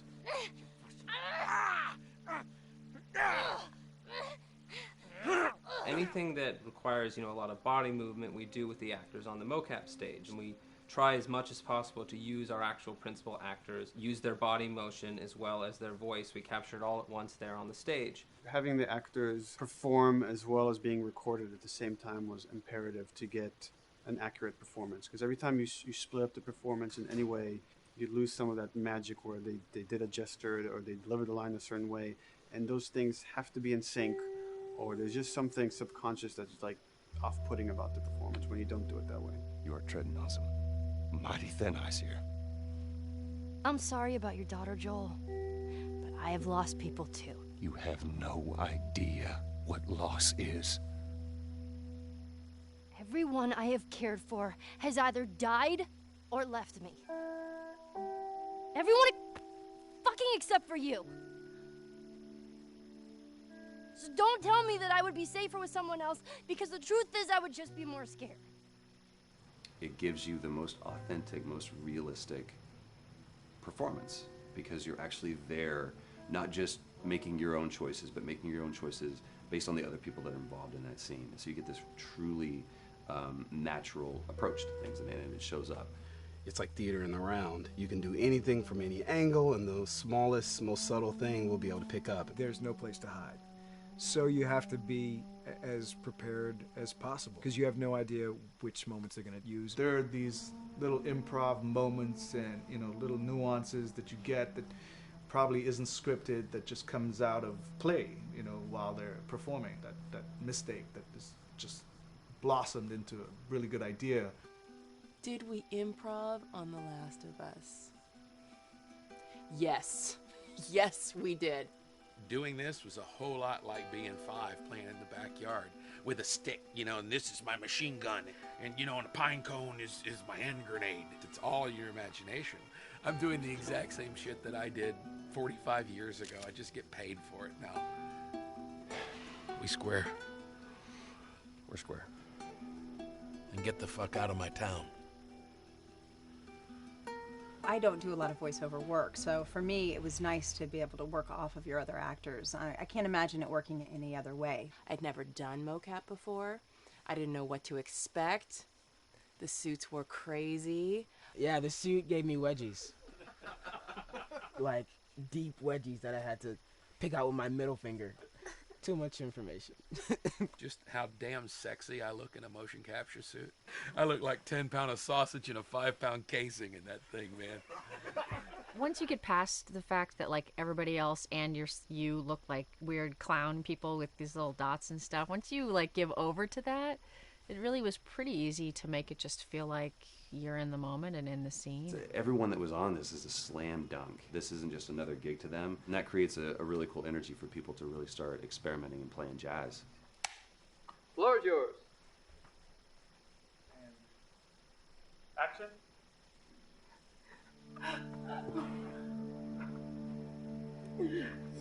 Hey! Oh, let her go. Don't worry, this is fixable. But I can't come with you. Well, then I'm staying. Ellie, I want Joel to watch over.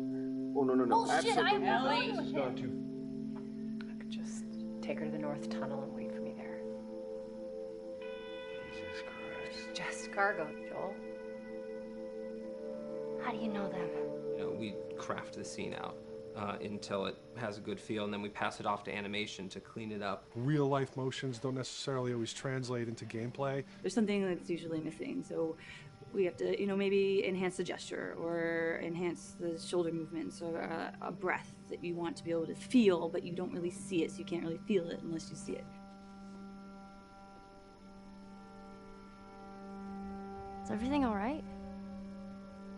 Yeah, everything's fine.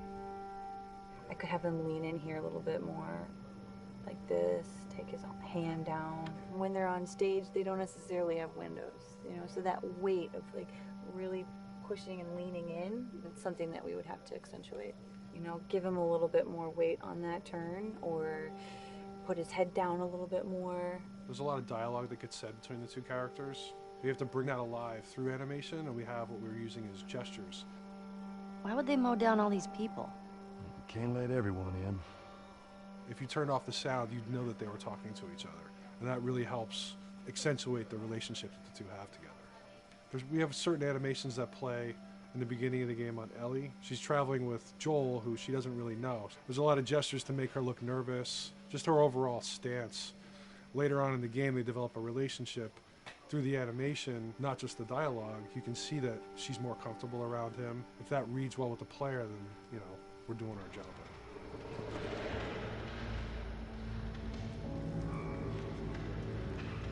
We want her to look scared when she gets a gun. We want her to look scared of the gun. So if she's gonna aim, she wouldn't be like super trained aim. She would be more like some scared. But at the same time, it needs to look cool and feel cool to the player that plays. It's really just these little tiny details that we're doing, and it's coming across. It's working out well. We don't do facial capture. We don't track eye movements on stage. It's just the motion capture data. Everything that you see on the faces is hand keyed. As you can see, this is all of her mocap data. And so when I'm doing something like this, I go back and forth to the performance that she was giving, and I watch just this section over and over and over again. So this is our default face, where I can make everything super extreme and make her all squinty and angry, turn her frown down.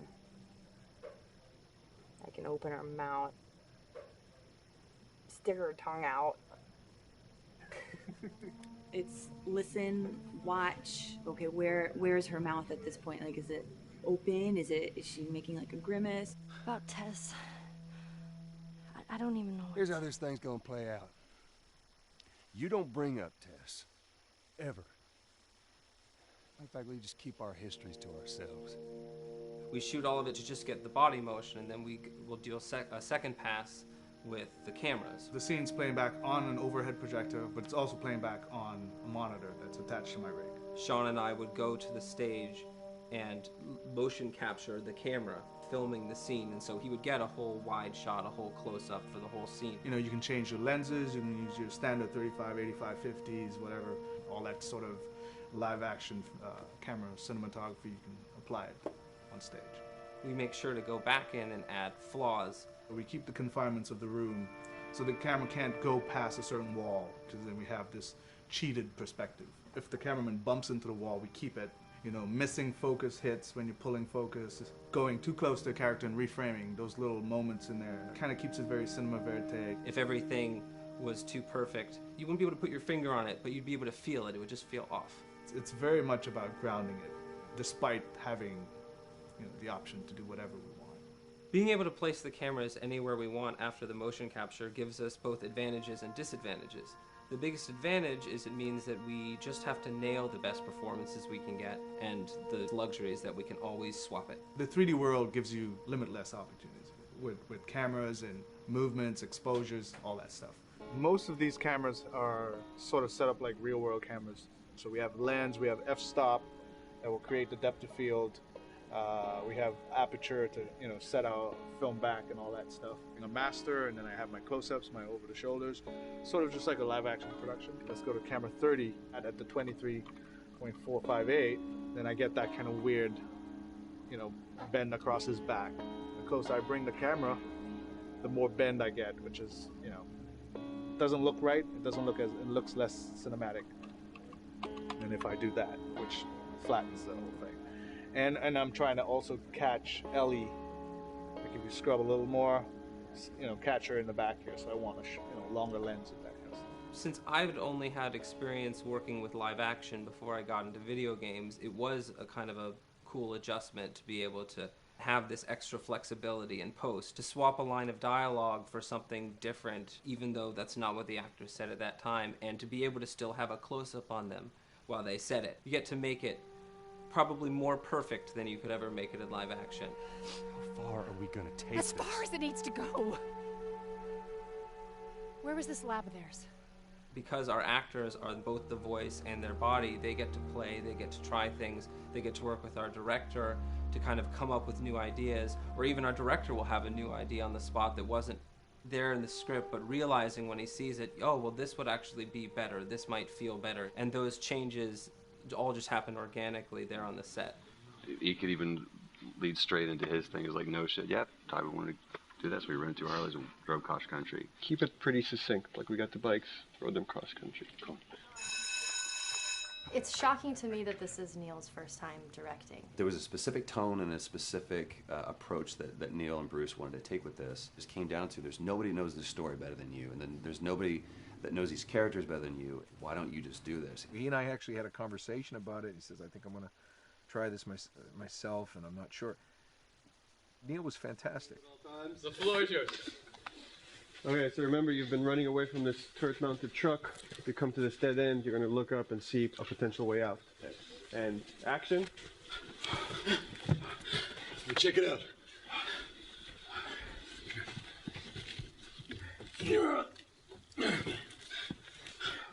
I mean, his writing is honest, and it's dangerous, and it's natural. And I love his economy of words. He doesn't hit everything on the nose, so it leaves it open for you to interpret and bring some nuances and things like that. The entire process is collaborative, but really it's led by Neil's willingness to change and flow and decide something doesn't work, you know, fix it right there in the moment.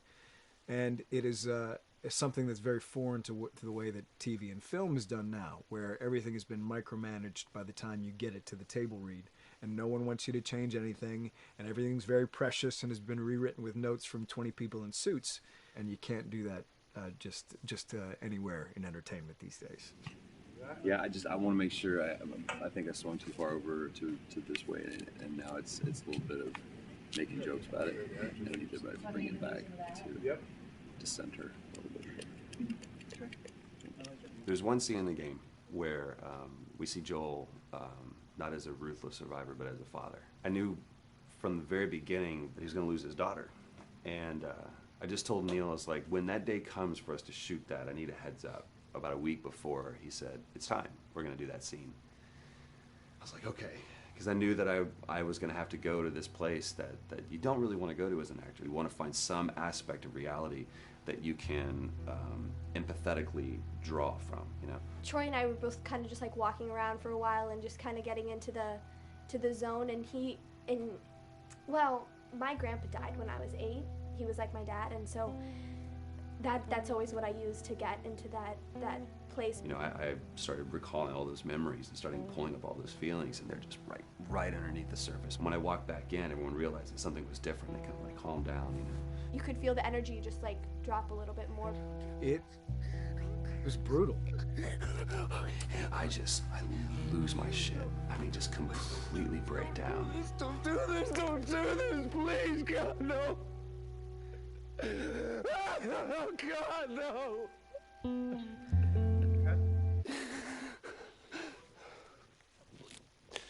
The soundstage was deathly still. That was the first take, and I felt really good about it. And it was like, Neil said, okay, let's do it again. So you do it again, and automatically you feel like you're manufacturing because you're trying to go back to that place, and you know you're in that actor nightmare of, you know, trying to get back to that reality. And we go through it again in 5th and 6th and 7th take, and I'm just exhausted. I'm crying between takes. And I'm looking at Neil going, this is really, really hard. And finally, after like the 8th or 9th take, he said, all right, I think we got it. I was like, oh, thank God. And I went outside, and I was just jacked up for the rest of the day. Just I mean, a wreck emotionally. But we got it. Then 2 weeks later, he calls me. And he says, so we need to reshoot a scene. I'm like, cool, what scene are we doing? And he just looks at me. I said, dude, don't do this to me. And you can either at that moment throw your hands up in the air and say, fuck this, and walk away. Or you can say, okay, this is an opportunity to get it more right. I'm like, okay, all right. If you don't think you got it, I'm going to show you that you got it. We've got it in the can. And so we go through it again, and it just feels fake, feels artificial. And Neil goes, go through it again. We start doing it again. And I'm getting madder and madder with each take. And finally, about the 4th take, Neil comes over to me, and I love him so much. He goes, so I'm picking up on some resistance. I was like, you're damn right you're picking up on some resistance. We've got this in the can already, and we're just wasting our time, and we're wasting all this effort and energy. And then he started talking me through the scene. And he was like, what I need you to do is I need you to just strip yourself of all these ideas, and I need you to hit this beat, and this beat, and this beat, and this beat, which just makes it sound so mechanical, and it's such an emotional scene. So we start going through it, and literally I am mindlessly doing these things at this point. Okay? I know it hurts, baby. I know. So I'm gonna lift you up. I'm gonna lift you up. I'm gonna get you over here. Come on, baby. Come on, work with me, please. God, baby. Sarah. Sarah! Don't do this to me, baby. Don't do this to me, baby. Come on. And he stops, he goes, now we got it. And I realized that the reason why I wanted that first take to work was because I wanted everyone to look at me and go, wow, what an actor. And that's not what the scene needed. Those moments where you just have to sort of calm your ego down and just go back and do your work. That scene actually works, not because of me, but in spite of me. And that really is the marker and definition of working with a truly good director. There are many like it, but this one is yours. Why don't you have a seat?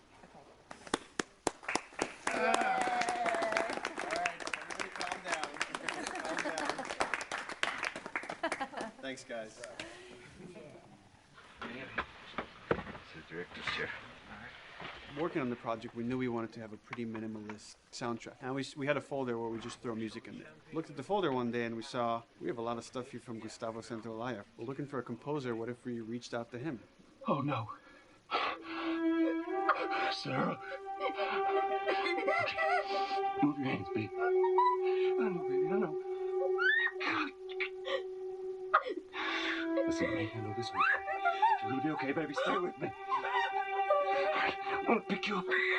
I know, baby. I know it hurts. Come on, baby. Please. I know, baby. I know. Sarah. Baby.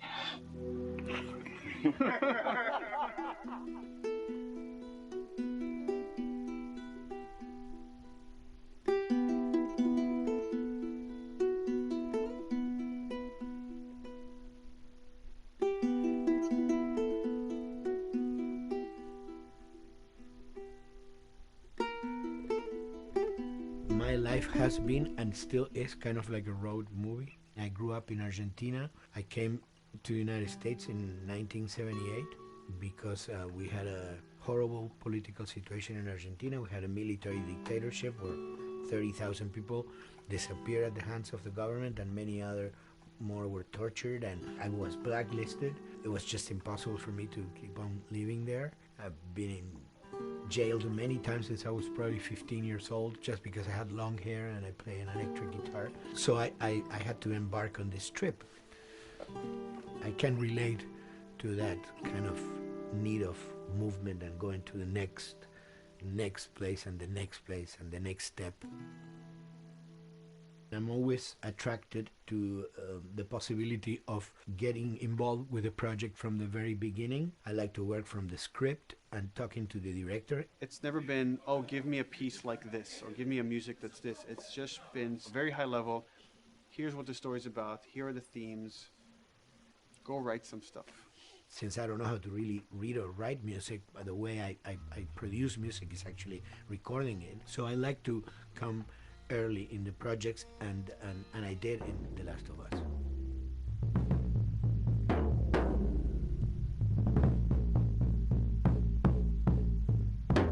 One thing that was fantastic from the very, very beginning was the freedom I had to try and to do whatever I felt could work, you know? As the story was still being written, you could listen to this piece of music and just get a sense of where this needs to go tonally, because the music was still inspiring the story. So that was the great thing of having the music written so far in advance. You know, at the beginning, I mean, I was going really out with some things, and sometimes some of those things were the ones that they liked the most, you know? So I really felt very motivated to work, and I enjoyed immensely working. It was this very organic back and forth experience where one element was inspiring the other and vice versa. I needed to go into some more dark places, more textural and not necessarily melodic.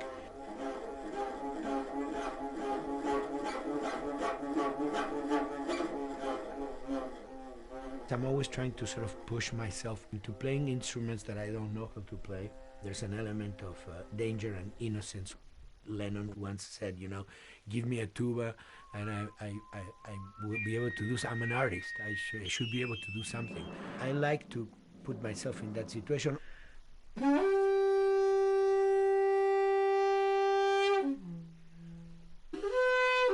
So these are just PVC pipes, the one used, you know, in construction.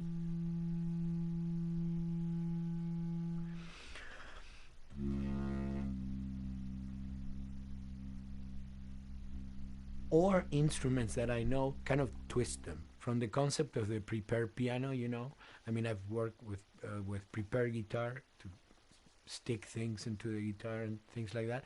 And also in The Last of Us in particular, I work with a detuned guitar. So I really tune the guitar extremely low. And the result is, you know, strings that are very loose and will produce not only sound, but produce noise.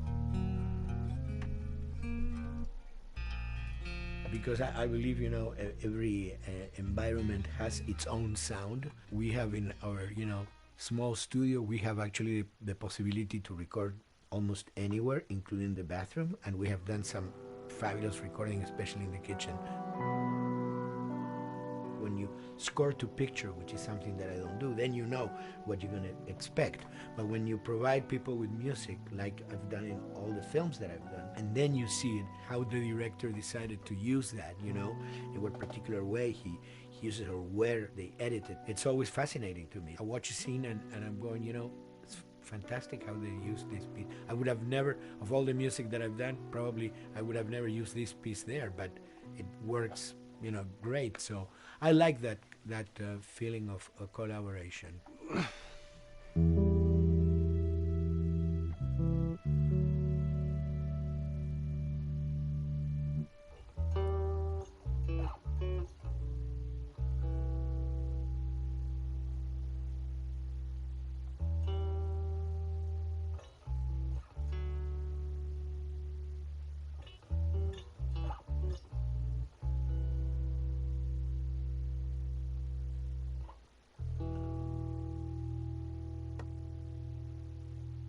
I think, you know, the guys also that work in programming and adapting that music to the game, they should share a lot of the credit for the end result. In the beginning, there was silence. Yes. Then they hired sound designers. Then they regretted that decision.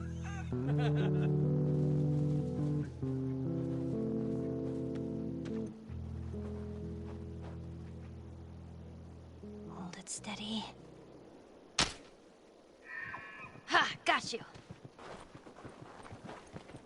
In a much quieter environment like that, we really had to fill out the soundscape with much more natural sounds, much more detailed delicate sounds. The tension comes from the lack of sound, in a way. Your brain is thrown off because where I expect to hear buses and crowds, all of a sudden I hear wind and leaves rustling. Again, it's creepy and beautiful at the same time because it's almost like I'm going on a hike, but I'm in a downtown area.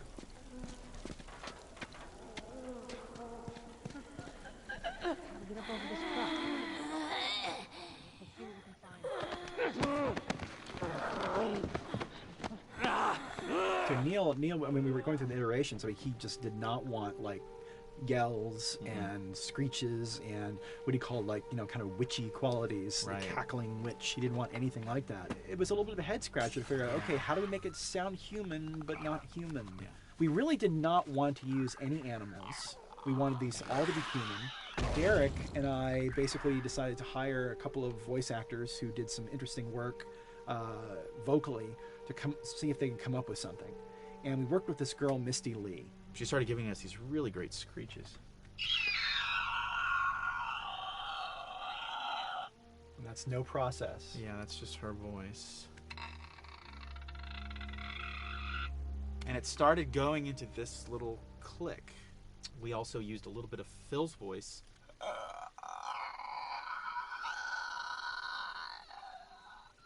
We'd combine that also with an occasional Derek.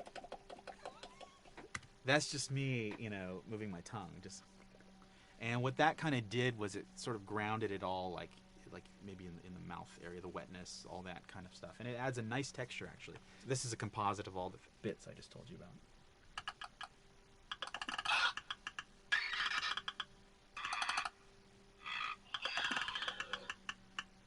Sounds like a Snapple bottle. Oh, the lid? Like the lid, yeah. Hey, that's a good idea. Fuck, where were you guys like months ago? Why didn't we think of that? Why did we think of that? Stupid.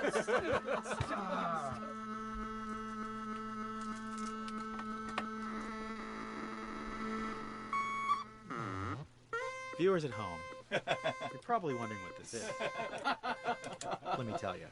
About 10 years ago, I saw this Synthy A suitcase synth. I wanted to get one. This finally arrived in January, just in time to start using. I thought, well, what can I do with this?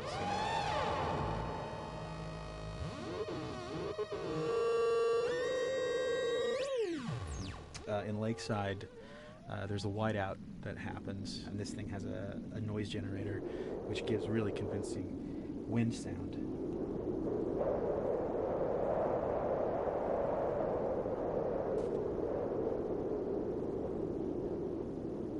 The military still has technology. There's sirens and alarms, so I wanted to try some new concepts.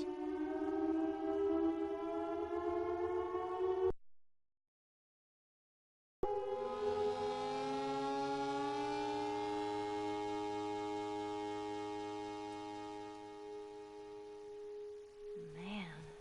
What? Nothing, it's just... I've never seen anything like this, that's all. You mean the woods? Yeah. Never walked through the woods.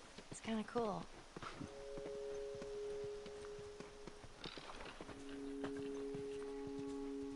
We consciously take in consideration lighting in the beginning. Most of the game, we don't really have any real man-made light sources, so everything is naturally lit. In the past, you know, we could use a lot of artificial light, but in a world that has no electricity, We have to hide most of the time, and that requires getting very close to certain assets. Just stay back.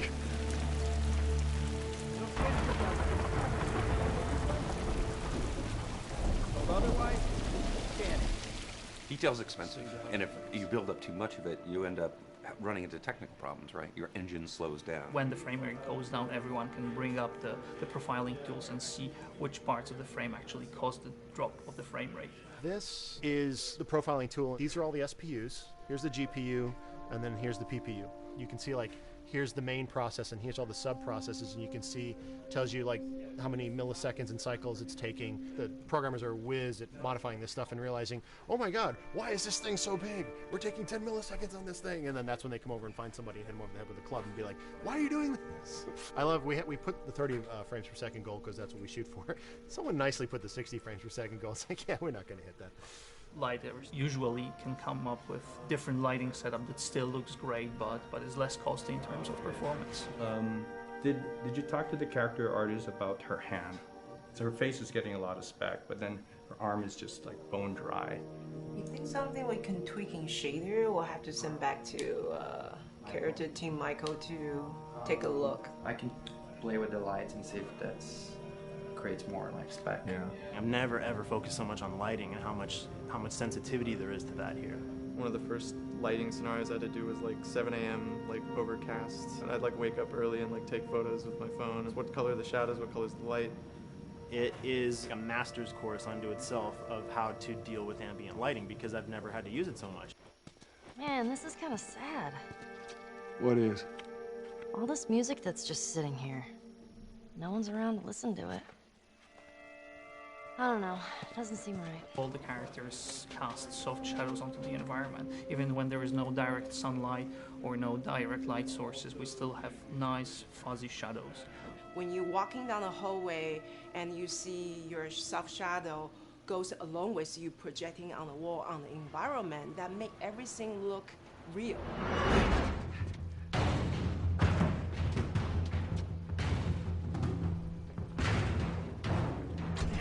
Follow me through here. Okay. The flashlight brought a whole new spin on it. So some of the environments end up being really, really dark, and you need the flashlight to get around. Give me your hand. We want to have the environment be really dark, but also at the same time have colorful surfaces that are sort of hidden, so when a flashlight hits one of those, it bounces off onto the ceiling. If you shine a light on a red wall, it will bounce the red lighting on the whole environment. And it's very difficult to do, very expensive, but we did it. Everything should have a bounce lighting. Otherwise, the world is gonna feel dry and unrealistic.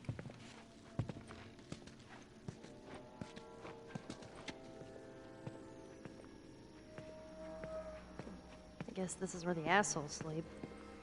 I mean, slept. This engine is really driven in a way towards a very high level of cinematic control over each frame. And hopefully, if we achieve our goal, you'll see it is beautiful. There are these truly beautiful moments amid all this chaos and destruction. Yeah, once we're done with this whole thing, I'm gonna teach you how to play guitar. What do you say, huh? Ellie, come on.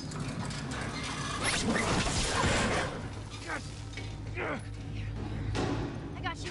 Damn it, Bill. What just happened? One of Bill's stupid traps. There, that fridge, it looks like that's a counterweight. Okay. The story really dictates sort of the arc of the overall pacing.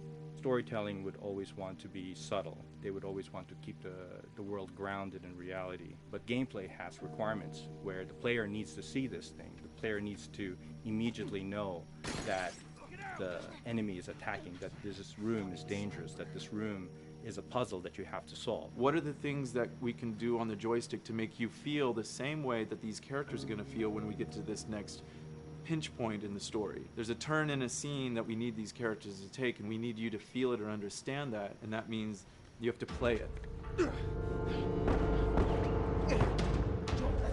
Sailed! Oh, thank God. Gotta keep running. Ah! Doorway, over there. Run!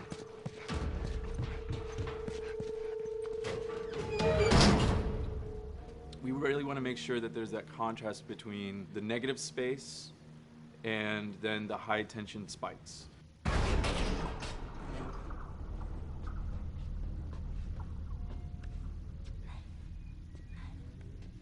A lot of times we won't play music, or we'll play very minimal music just to let you know kind of the state where they're You're still in stealth or combat has broken out. Hearing someone's footsteps or hearing a person breathing on the other side of the door has so much tension to it.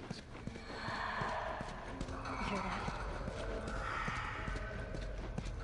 Shh, quiet. You feel the tension of the world, make you question whether you want to engage with these guys or kind of try to stealth around them. That's another reason why we don't have traditional cover in the game. You smoothly move around everything, contextualizing with the environment, but you're never locked down.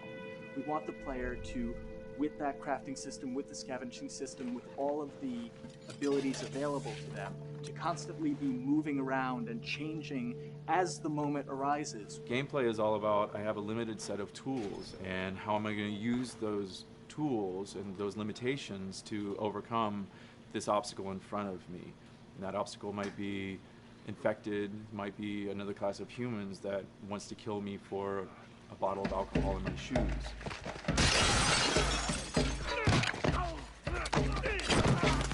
It was important for us that we don't underplay the violence, because then the threat doesn't seem as real.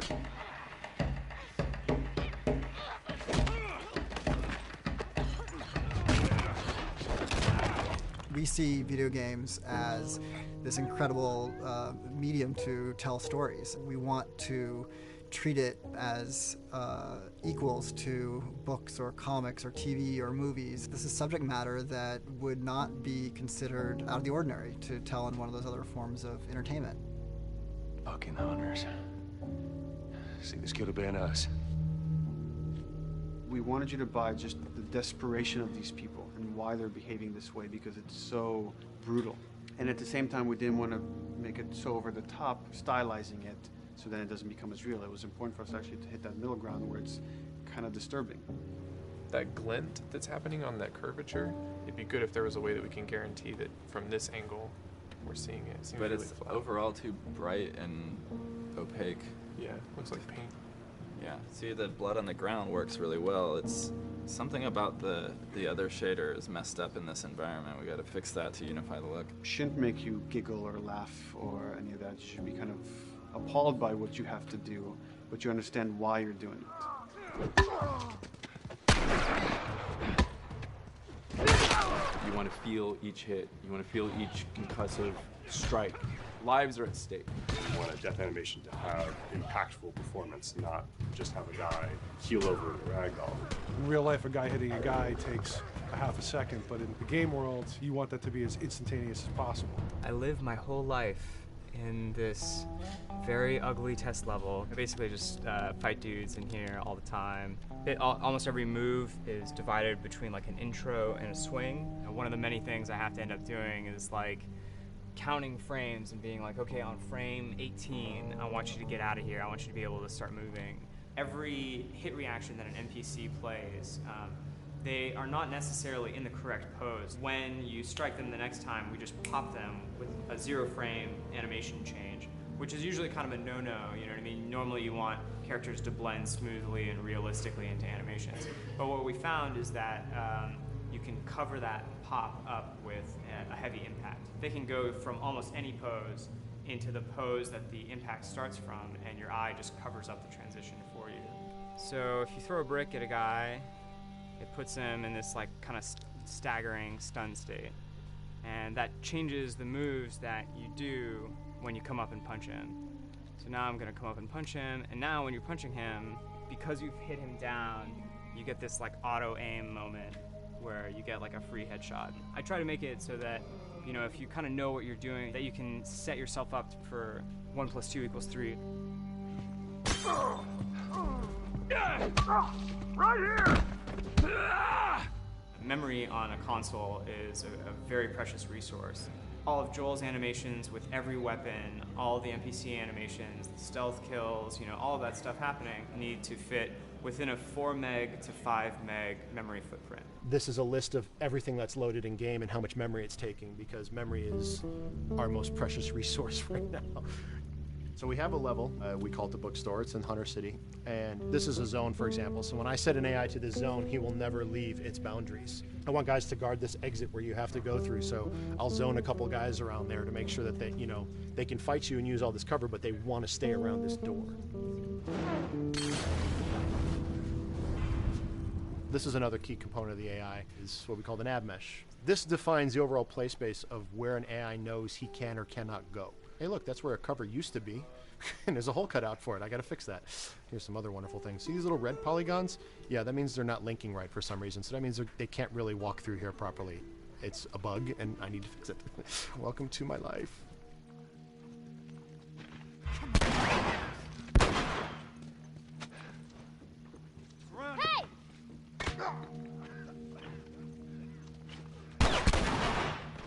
If you look at a lot of games, NPCs are usually only alive for, a few seconds before the player ends up shooting them and then they're dead. We want our guys to be much more dangerous and much more threatening, which means they have to be alive for longer. They need to exist in the world for longer, which means you as the player can witness them acting out their behaviors for longer.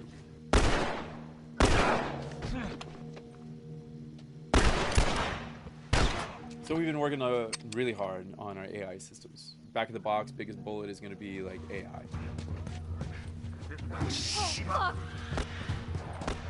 So we tried a number of different prototypes with the buddies, including having Ellie be super independent of you. She would try to flank the enemies, get behind them, or get between you and them. And a lot of times those decisions should surprise you, just like a real person, a real character would surprise you. And we discovered after many different prototypes, the best thing for her to do generally is to stay very near you.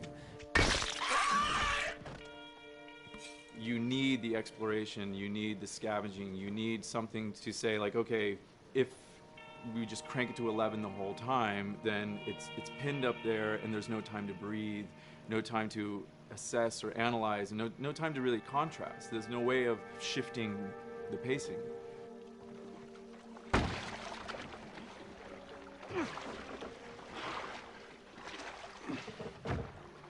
Puzzles are really weird, especially like Naughty Dog puzzles. I think they're very simple and satisfying.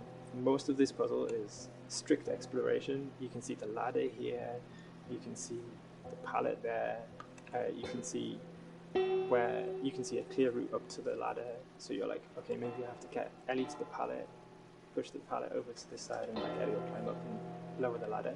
So that whole part is like, that's not a puzzle, that's not regarded as a puzzle, but when you feel like you've got to the solution and you're like, okay, I'm going to climb this ladder, and you climb it, it breaks off, hopefully then the player will feel a little bit stumped and they'll be like, I'm not really sure what I am meant to do now. And so this is where the puzzle starts.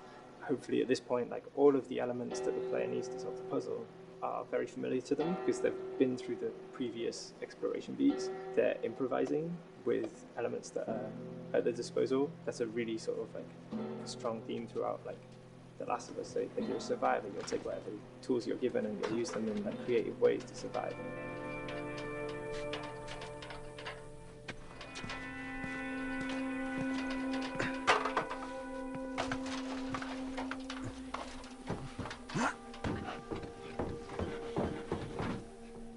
We set out to create something kind of new to Naughty Dog, this crafting system. Our lead designer, Jacob Minkoff, he got this book of like the survivalist handbook and homemade munitions and all sorts of funny stuff. Just start reading about, okay, if I was just wandering around in a collapsed society, this world, what stuff that seems like I could find? Alcohol and sugar, if you want to make a smoke bomb. It's difficult to balance the right amount of resources against what you think the player's going to need and making sure that the player feels like they're getting just enough to survive, but not too much that they feel like they're a powerhouse.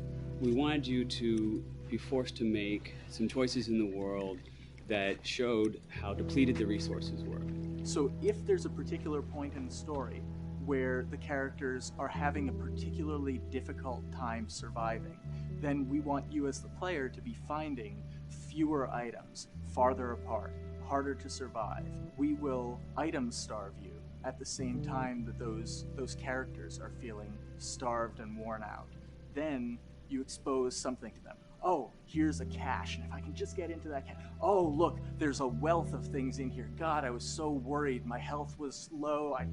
If I had run into a combat, because it's always that thing in your head, it's that Hitchcockian thing about the danger that you see is less meaningful than the danger that's in your head.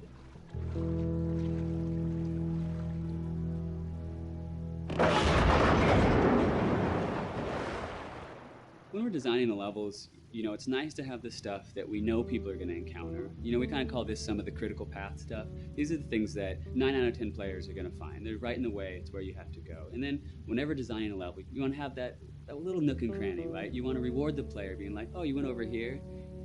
And then you also want to have that other second nook and cranny. The player is supposed to go place a ladder here and climb up through the rest of the hotel. But what they can also do is shimmy across this area, and I place a really cool like upgrade kind of off the beaten path to reward players for exploring. So if they come all the way over here, they're going to get this really cool training manual. It's a funny little bit of trivia. The HUD system, not the menus, not like when you hit start and stuff, but the actual HUD system where you see the reticles and stuff, was literally created for an E3 demo early in Uncharted 1, and that's been our HUD system, the foundation of our HUD system for the last 4 games. First time in Naughty Dog's history, we hired Alex. She's awesome, and she's got a really good understanding of UI and how it applies to games. The thing that I hate about any game's UI is when it pulls you out of the game for too long. No one wants to spend time in menus. Nobody loves UI, if we're being honest. Like, weapon slotting has probably gone through more iterations than any other system. The stuff that we finally ended up implementing, you press select, you get into this menu, then you D-pad left and right through the slots, and then D-pad up and down will change the weapon, and then just, you don't have to press X or anything, you just select out of it. When you're still, like Joel is here, that's fine, but then as soon as you get into an actual situation, so I'm gonna go over here and cause some trouble. Okay, so here they come. Oh god. Alright, so now I'm out of ammo. Now I need to like get back in that menu. I have to like run away from them, get into the menu, get out of it. And it ends up feeling like super clunky. Like again, okay, I'm out of ammo again. Get out of here. I need to take out one of my other long guns. And now Bill's in trouble. Bill's in trouble over here. And I've got to like I'm in a menu now and it's like, oh shit, whoever designed this UI is so bad. Like, what were they thinking? Bill's gonna die. In theory, it worked, but then in practice, it felt a little clunky. We wanted it to be the absolute minimum amount of button presses. You don't say to yourself, oh, I'm never going to be able to do this in time, so I'm just going to give up. I'll die, I'll restart, let me try again. You want to always make the player feel that there is a way to survive. They can just do this fast enough. And like what's going to go in now, if you just left, right, D-pad through this stuff, you swap out your guns, like between long gun and short gun. If you're now on this gun and you were to hold X to pick your gun. So it all happens within the same system that you're using to slot the weapons. The first iteration that I did on that was awful. It just took way too long to get in. It was just a mess. QA was so upset at me like all the time. I'm sure they hate me now because of that system.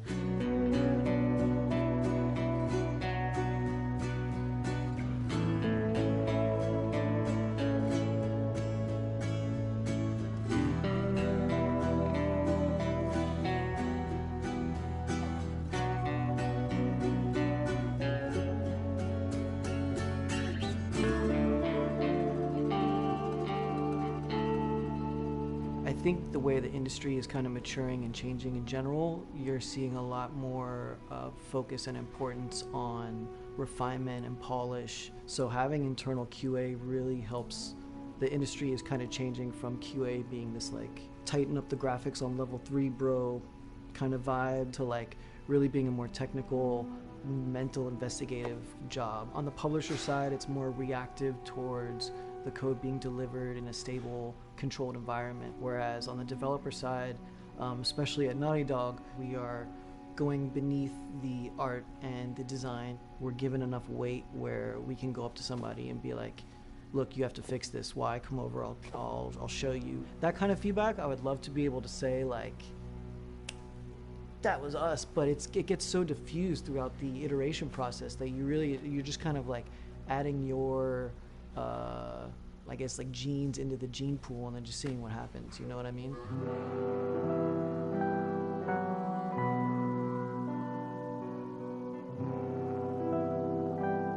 Everyone's working all the time now. But like I tell people, like 7 weeks and then you can have tons of time off, enjoy the sun, you know? But for now it's like, this is it for everybody.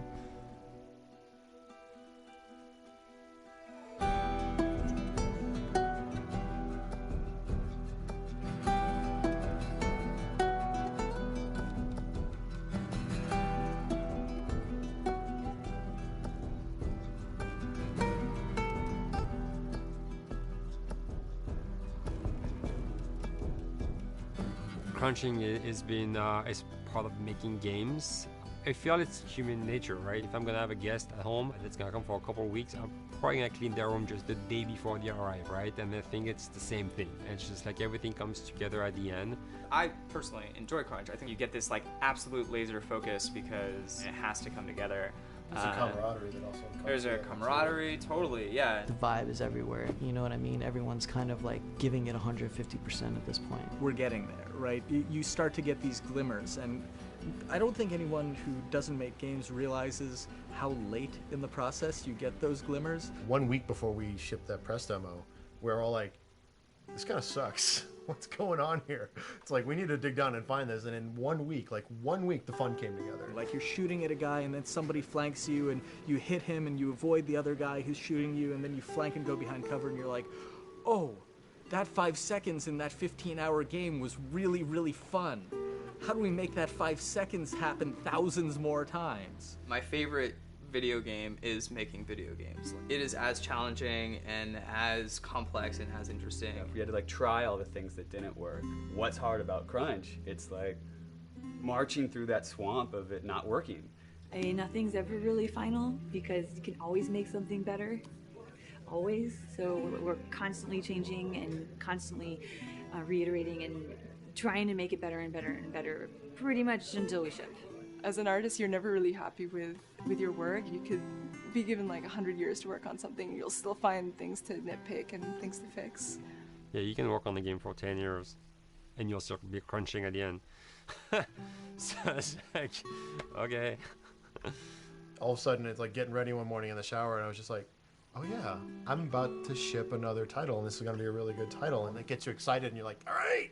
Do I think the game's gonna be good? Yeah, it's gonna be awesome. I think it was good a little while ago, and now we're gonna make it extra kind of good. amazing. Yeah. What it will take to get there in these next 5 weeks is gonna be a lot. I'm excited. I have faith. Every time we're shipping a game, it's terrifying. You just hope for the best. You don't know, right? I mean, people have different opinions. We have to go with our guts, and I trust the team just to pull it out. This, hands down, is the hardest, most challenging thing I've ever done. We sweat a lot, and we worked a lot, and we all went home tired, you know? But I think that's you're gonna see that on the screen. I think that's gonna pay off. Ellie? Ellie? What? The ladder. Come on. Right. After David, Ellie's visibly distant. You could have done a cutscene to show, hey, you're being very distant, and she's not responding, but to also do that in gameplay, to where it's something that you've done just countless times throughout the game with, you know, let me boost you up here, get the ladder, bring it down so we can do this systemic thing, and the character responds with that, and you have to actually go over to her and go, hey, come on, the ladder, we've done this, let's do this. It's a subtle choice. Like Bruce and I talked from the beginning, is like, we have these mechanics, how can we exploit them in a narrative sense? And that's one of those opportunities. I just think it's incredible that happens in-game. It's not a cinematic, you know, it's something that adds weight to that controller when they're playing. Wow, so good! Let's go eat. Let's go eat.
закончился кино. Закончилось.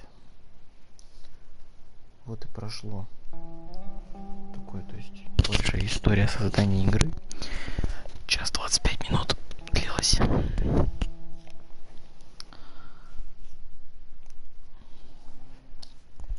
Теперь вы все знаете, почему я люблю эту игру. Какой каменный труд был проделан.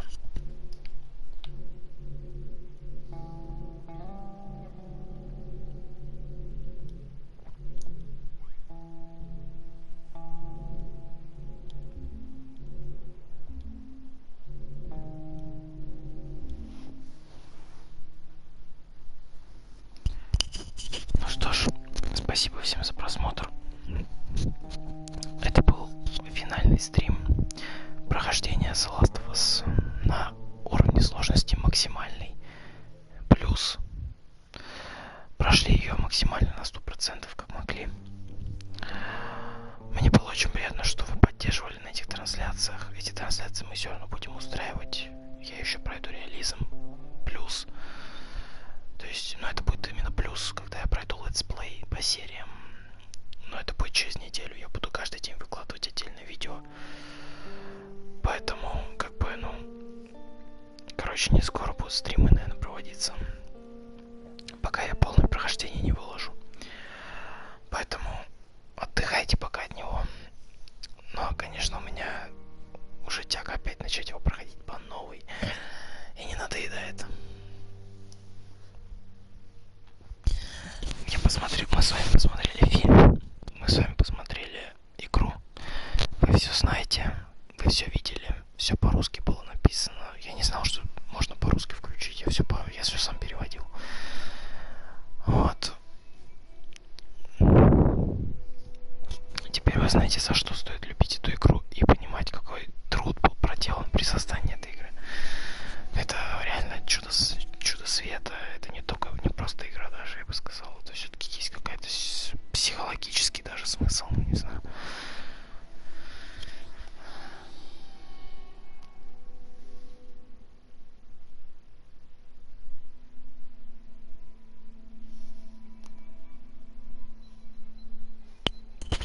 Согласен, очень много времени прошло, я бы не сказал, что это час 25, это до хрена. Вот что значит интерес.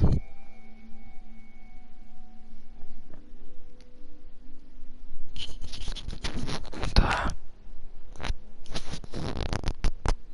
Давай.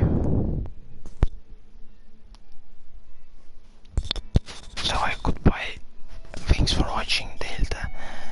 And others persons who watch this video, thanks for watching, thanks for coming, thanks to for your commentary.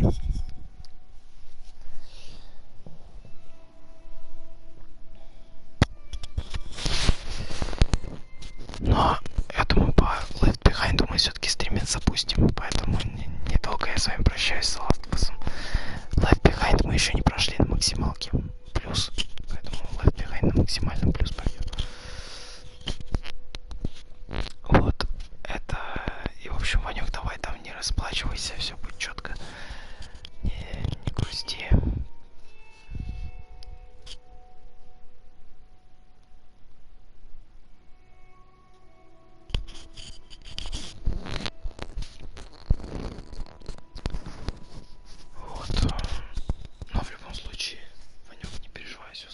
Все поиграем.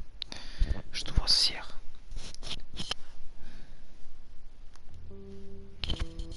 Да, я понимаю, да. Ну, Савыч молодец, что посидел, посмотрел. Приятно очень. Спасибо, что смотрел.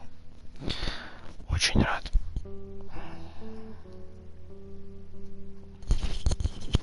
Спасибо большое, что просветился. Вот.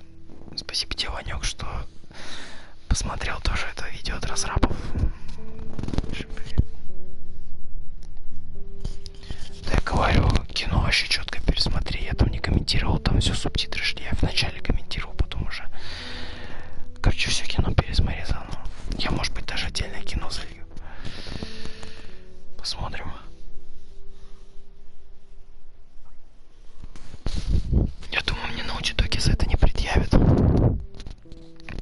если я выложу кино, то есть ихнее кино в игре, которое было, надеюсь, бан мне не дадут за это, если я запишу на 1 час видео и выложу его на YouTube. Надеюсь, мне ничего не сделают.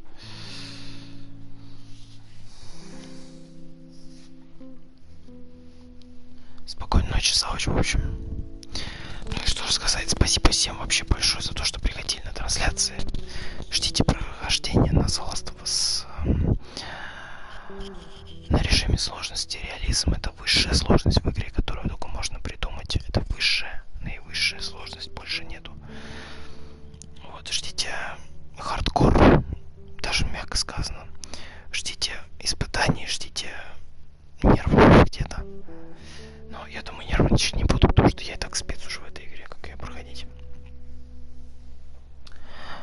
В общем, спасибо всем за вашу поддержку. Всегда приходите, за то, что всегда приходите, смотрите. Спасибо вам большое, ребята, большое, кто сегодня был. Это Ванек, Дельта, Савыч. Все молодцы. Лена там приходила. Олег в начале тоже. В общем, всем спасибо за просмотр. Ванек, Дельта, вот вам. Большое спасибо за то, что до конца, то есть просидели. Савыч, все просто до конца просидели. Молодцы. Спасибо вам всем большое, ребята, мои родные братки. Поэтому все. Отдыхайте. Ждите трансляции, ждите видосы, ждите летсплей. В общем, все будет. Давайте. Всем спасибо за просмотр, за поддержку, за внимание. Всем пока. И напоследок посмотрим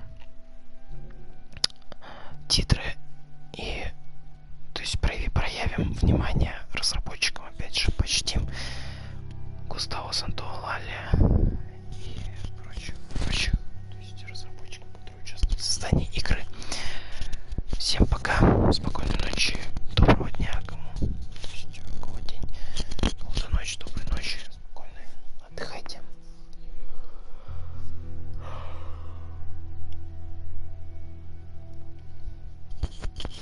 Всем пока.